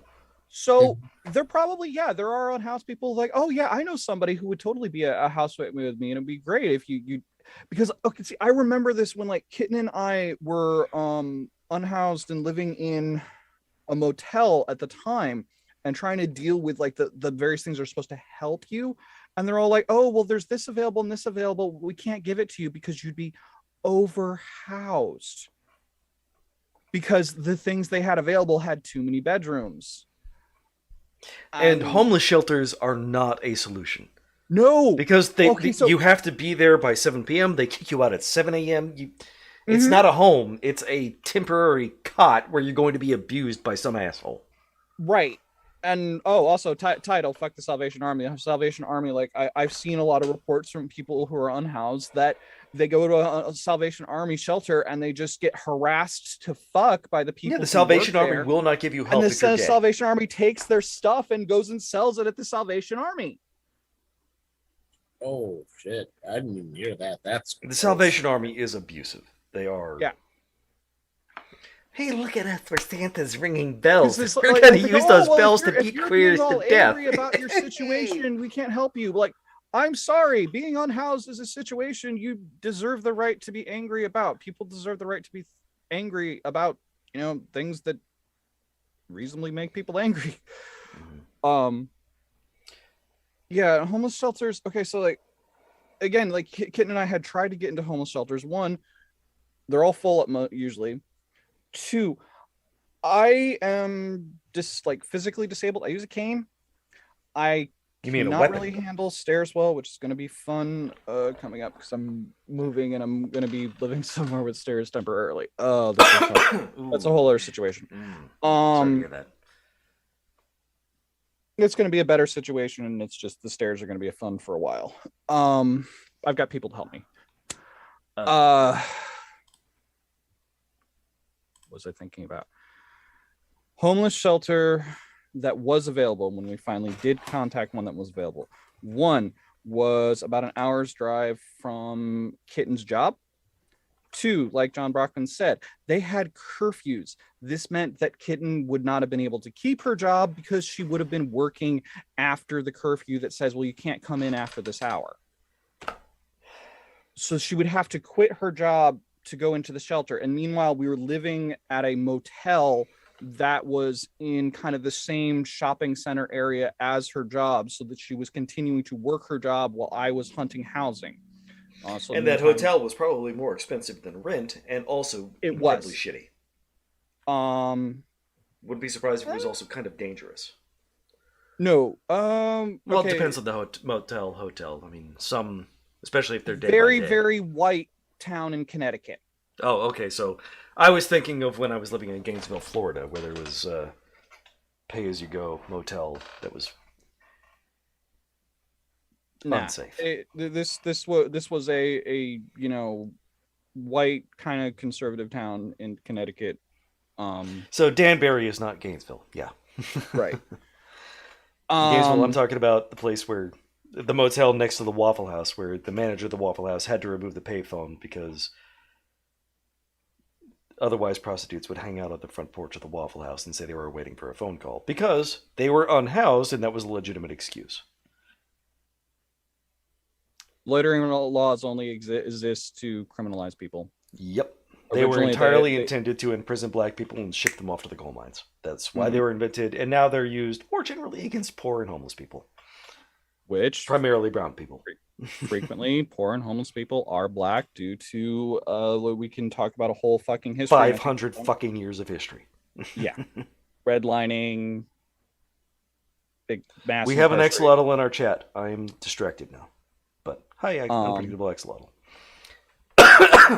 So you were talking about your experience living in a motel. Sorry for, or mostly about the fact that you had to live there because Kitten was working a job. They wouldn't let you in the shelter because the job took her after. No, see, they would have this one shelter they would have let us into, but she would have had to quit the job because of that curfew. Like you were saying, a lot of them have curfews, and if you have these ridiculous curfews, well, you can't just continue curfews working. And waiting lines, and then they kick you out in the morning, and you're going to get robbed or abused right while you're there. I mean, and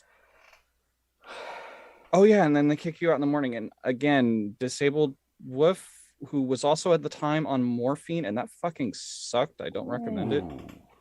Because I didn't have any proper like I was trying to get diagnosed for whatever the heck was wrong with me. It turns out the primary thing is fibromyalgia, and I now have proper medication for that. That's not opioids because the opioids fucked me the hell up. But at the time, all I was able to, and I had to maintain, going to the clinic once a month on the exact day. Otherwise, I'd end up missing days on the prescription and going into withdrawal. So, I had to keep that up. While doing all this other shit. While doing all the house hunting and the and the other thing with that shelter was I only came out as trans back in January 2020. This was back in 2015. So I was still presenting as male and everything. So it's yeah, we were married, but they separated the men and the women, and the men's floor was on the second floor. There was no elevator. There were only stairs, and I was in a fuck ton more pain then than I am now. And now I understand after having gotten off of it, that the opioids were actually causing me a fuck ton more pain than my actual condition gives me. Withdrawal is a motherfucker. Withdrawal is a motherfucker, and the opioids did a whole bunch of other shit to my body. Never want to have to go through that again. So, yeah, there was and that was something we ran into with a bunch of shelters that we contacted, is that I would have to be on the second floor. Men are strong, therefore men go to the second floor.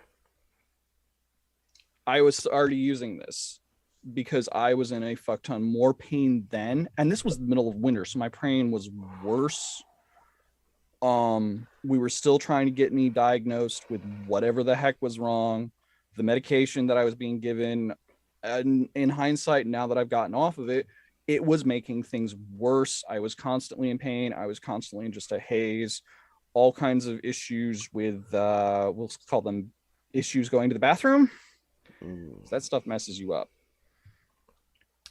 According to the movie, let's see, the one with Ewan McGregor about heroin addicts.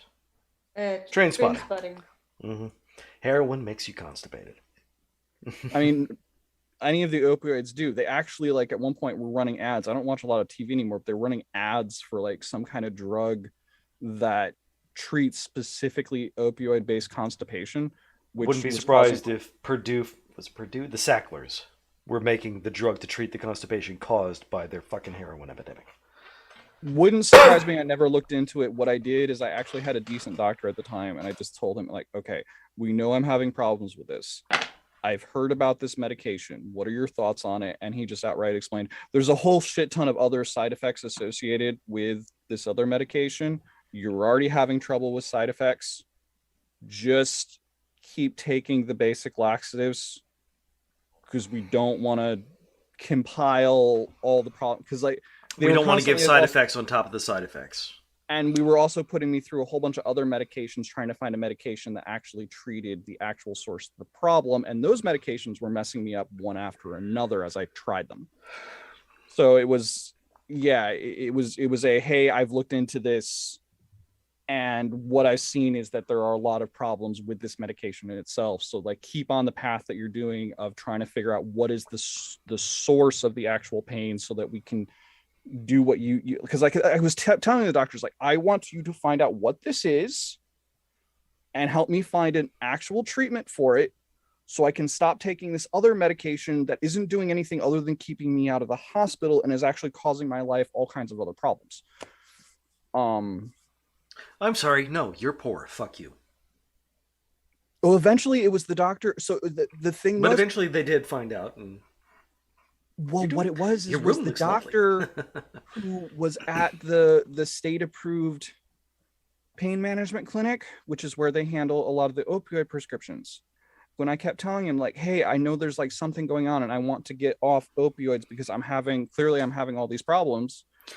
He said, well, if you're struggling with get a diagnosis with all these other doctors, this sounds like some kind of possible neurological pain. If you want me to just try you on a bunch of stuff and hope it works, I don't have all the expertise to diagnose you. You want to try a bunch of stuff and see if it works, we'll do that. And I'm like, okay. So I went through like 6 different things, and a bunch of them messed me up.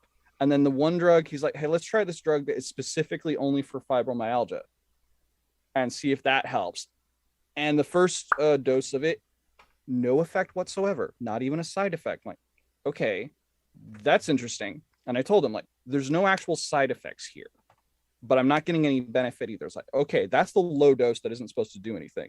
But you didn't have, like, I had horrible reactions to like all the other like neurological drugs that I was given, like Lyrica and gabapentin and all of that. I had absolutely terrible reactions. And then he upped the dose to the dose that I take now, and it doesn't treat all of the pain. Shortly after you said gabapentin. Shortly after I said gabapentin. Mostly what I was saying was, yeah, the doctor who was managing the morphine took my desire to get a proper treatment seriously, and just said, if you want to try different medications that could, like the best guess anybody has is you have a condition that's some kind of neurological pain or something, I'll just keep trying them with you if you want to do that. So we did. A bunch of them messed me up, and eventually we got to a drug that was for fibromyalgia. And he's like, well, if the drug that, you know, is for fibromyalgia helps, then you probably have fibromyalgia. Real quick, I want to address Lucifia has been mentioned CBD. CBD strikes me as kind of a snake oil, because, oh dear, my internet's out again. Come on, the fuck. I wish. There we go, and we're back. Yeah, the CBD. I mean, it goes back to the whole pot is natural, pot comes from the earth. It strikes me, yeah. People are making really, really big claims that I don't really trust too much about CBD. Yeah, as for heavy metals, that's apparently from the land the pot is grown in. So rather than the extraction. I take CBD oil, and it does really help with some things. Okay. It's not a miracle drug, but it's because I can't take a whole bunch of other painkillers, and this stuff helps. And it's like, if it's a placebo, then it's worth it to not have to take opioids, because that's the alternative. So it's like, I'd rather take that than than codeine, which they gave me last time I was in hospital, and that wasn't fun. Oh, hell. How'd you react to the codeine? I had some fun stuff with that. It was like, you sit in your chair and you fall asleep, and then you dream something, and then you kind of wake up and it's like, hey, what the hell happened? I just sit and I fall asleep, and I really don't like it. Wow, Google is not doing me well here. I did a search for CBD heavy metals, and the results are mostly... Here's a random hippy-dippy woo-woo site. Raven Ridge Family. Food Beverage Insider. MaryJane.com.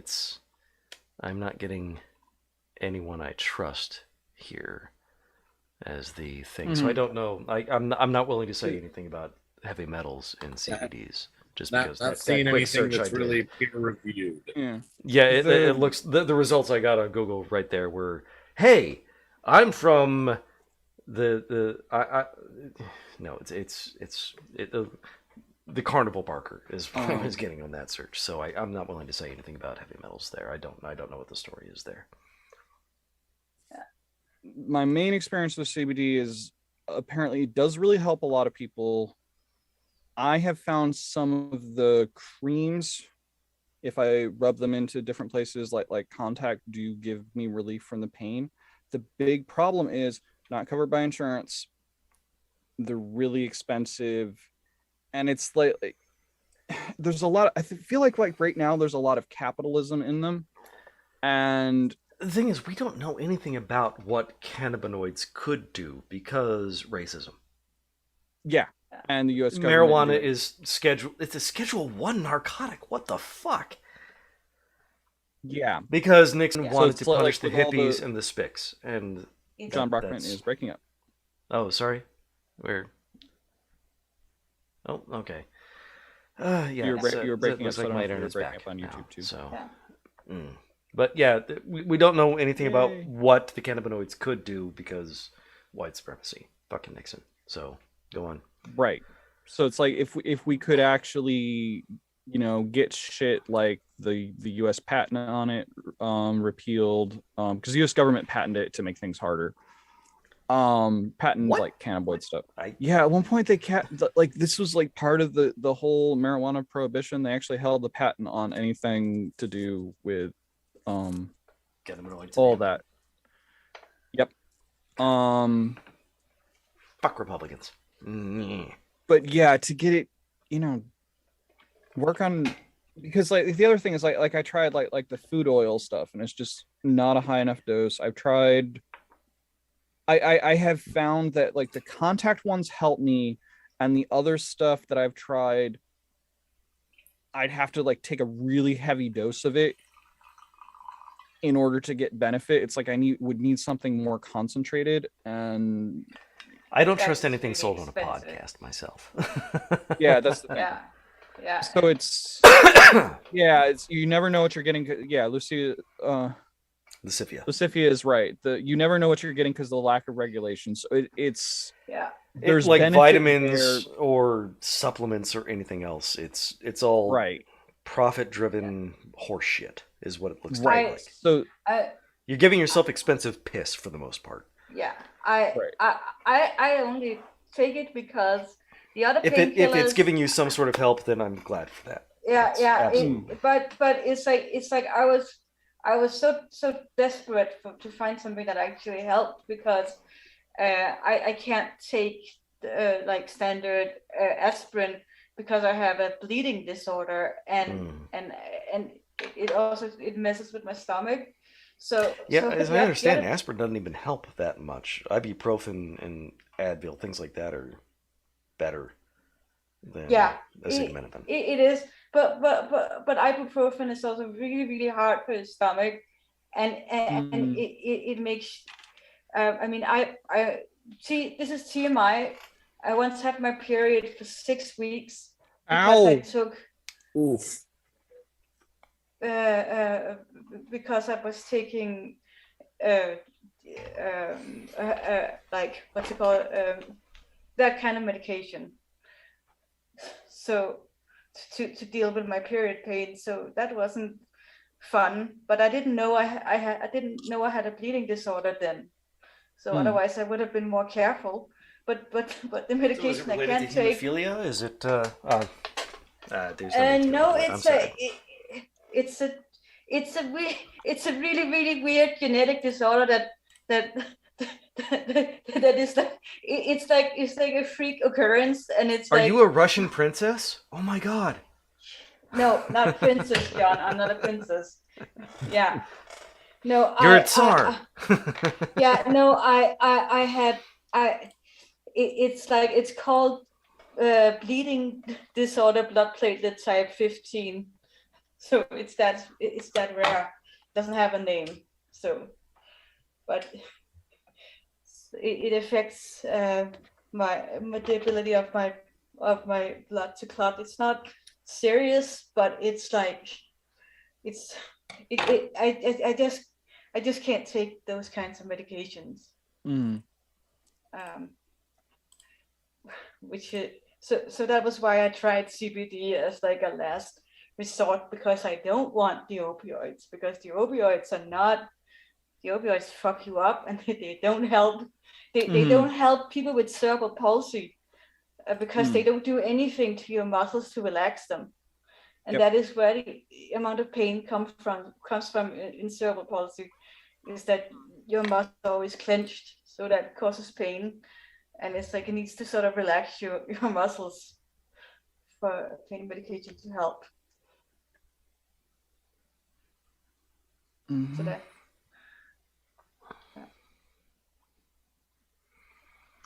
All right. That's why all like the NSAIDs I take, Lucifia is taking, have all these warnings about eating the stomach lining.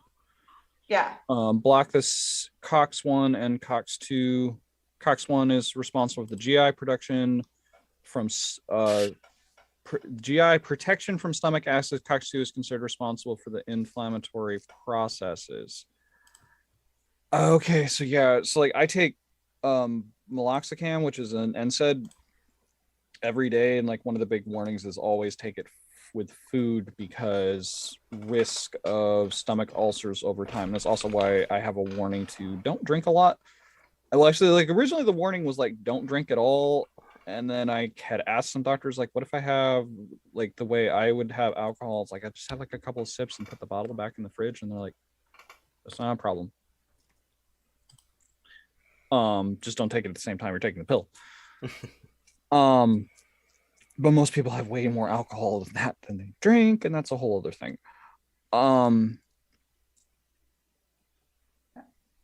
But yeah. My brain completely fried. This happens a lot. We also been going for over 3 hours. Yeah, my headphones, the batteries are dying, which is why I was trying to connect this other set of headphones. So we should probably. I mean, this has been great. Yeah. I love talking about serious, substantial things like housing and medical issues and things like that. Yeah. Educating people is always what I like to do. That's why I'm a teacher. But yeah, we should go ahead and call it. Dog probably needs to go for a walk too. So yeah. Let's see. Joe, do you have anything you would like to share with people? Get them to take a look at. Nah, I got nothing. Okay, go fuck yourself. I don't make things right now. Twitter, social media, YouTube channel, or if you're selling art anywhere that you would like, anything you want to share with people. But I can recommend a cat. Your cat Twitter. No, not my cat Twitter, but cat. I mean, if you want to see my cat Twitter, then you can see my cat Twitter. But it's like I just recommend cat Twitter in general. To people who are fed up with regular Twitter. I'm not saying it's not always drama free, but it's not that kind of drama. It's always why did you push that off the counter? We get it. Yeah, and people insulting people's pets, which is like. All right, and Taffy, would you like to share? You have your Twitch stream, which I haven't touched in ages, just because mental and physical exhaustion. Mm-hmm. And but also you do just have stress your Twitch channel, which you might get back to when you have. I might get back to. I'm hoping to get back to. It'd be nice to have the energy to do the political stuff on there again because there's just so much to do. Abortion's about to be outlawed. Oh fucking hell! Well, And people were already bringing up that apparently it's like the same guy who's like the architect behind the Texas abortion bill also wants to go after same-sex marriage because same-sex marriage is only protected because of a Supreme Court decision, and not that the Democrats ever actually legislated anything. Because people like Biden actually voted against it. Fuck that guy. I have a list of reasons to say fuck Biden. I have a list of reasons to say fuck a lot of politicians. So it's not just. See, the thing is, coming from the left, we have a lot of different reasons than the people on the right for very different. Brandon. Because they're actually in favor of some of the things that Biden did during his career in the Senate. Biden's a conservative old white guy. They love his politics, except for the fact that he doesn't want to act. He kept the fucking concentration camps. It's just that he kept the families together instead of having special concentration camps for the kids. Yep. he just removed the needless cruelty as opposed to no, it's all needless. The cruelty for cruelty's sake. He removed the special cruelty, the extra cruelty. The extra cruelty, yeah. And he hasn't I keep. You know what? Let's promote them. You know, United Farm Workers on Twitter. I mean, it sounds like the people who got killed by the U.S. Army or the Colombian Army or whatever it was back when Chiquita Bananas was doing a fascism. Entirely possible. I am not sure. But it sounds like an excellent union, is what it sounds like. Is what they are. They really push for a lot of stuff with regards to immigration because a lot of the people who are farm workers are undocumented immigrants. Before we set up our fucking borders, we used to have migrant workers that would flow in and out, and it was just a thing. And now they're fucking criminals. Except for the police union. Is there a union that isn't an excellent union? The police union is the only union that is not allowed in the WW. I could go on a thing about how, and that I've had this discussion with some other people, particularly Joanna Blackhart, got me looking at it more. We could do with less nationalism in some unions. Because there's the whole thing of they're taking our jobs and they're taking them to Mexico and Mexico and Mexico and a lot of them are very parochial and white centered, right? As opposed to having international solidarity and going, their suffering is right. We are suffering now because they are suffering there, right? So there need to really actually fight capitalism, you need international solidarity. And fight drop everywhere. The whole but Mexican I'm sorry, but you were saying United Farm Workers. Yeah. United Farm Workers, and just to give an example, like the stuff I learned by following them, there's a recent tweet from them. They do a lot to kind of humanize the issue of how horribly treated migrant farm workers are. They need to have short-handled shovels and hoes so that we can see them bending over so we know they're working. Yeah. Even though it's painful. They get into some of the horrible, painful things that go on in harvesting work. But just to kind of they do a lot. They also get poisoned by pesticides. Oh yeah. To humanize a lot of that. It's like this post that I just linked is one of their more recent ones. Gloria is harvesting pears in New York's Hudson Valley. She says, "I want to go out to be free in this country, to leave home without being afraid of not returning to see my children. Also, I want to be able to go to my country of origin to see my parents." So right in there, fear of being deported by ICE, fear of just going to see family and then not being allowed back to work. And then they've been going after Schumer and Build Back Better and stuff. There are a lot of posts like that do a lot of they will get into a lot of the way farm workers are treated, a lot of immigration issues. They've also they will not, they do not shy away from showing places where there are immigrant child workers, as in like yay high. Like at one point they were sharing a photo and the home of the brave. Yep, a young boy was like 12 or 14 or something from 2018 on, I think it was a farm in the Southwest, harvesting strawberries. America. Well, we are making America great again, if by great you mean 1890s slavery. I mean, wasn't that a Klan, Ku Klux Klan slogan? Make America Great Again was not a KKK slogan. It was an American fascism slogan. I think it was originally Reagan, who was the KKK candidate. So, yeah. Yeah. All right. Geek also linked to charitylinks.page. That is a good resource, people who need help. Mm-hmm. With that, I'm going to go ahead and call it for the evening before the light outside entirely dies and makes me look all super washed out. So it was great chatting with y'all. This was, I think, this was a wonderful, wonderful session today. We had fun. Thank you for having me. Always good to have you, Teddy. And good to see you, Joe and Edie. Yeah. And now Take I care, will stop everybody. ye olde stream. Yes.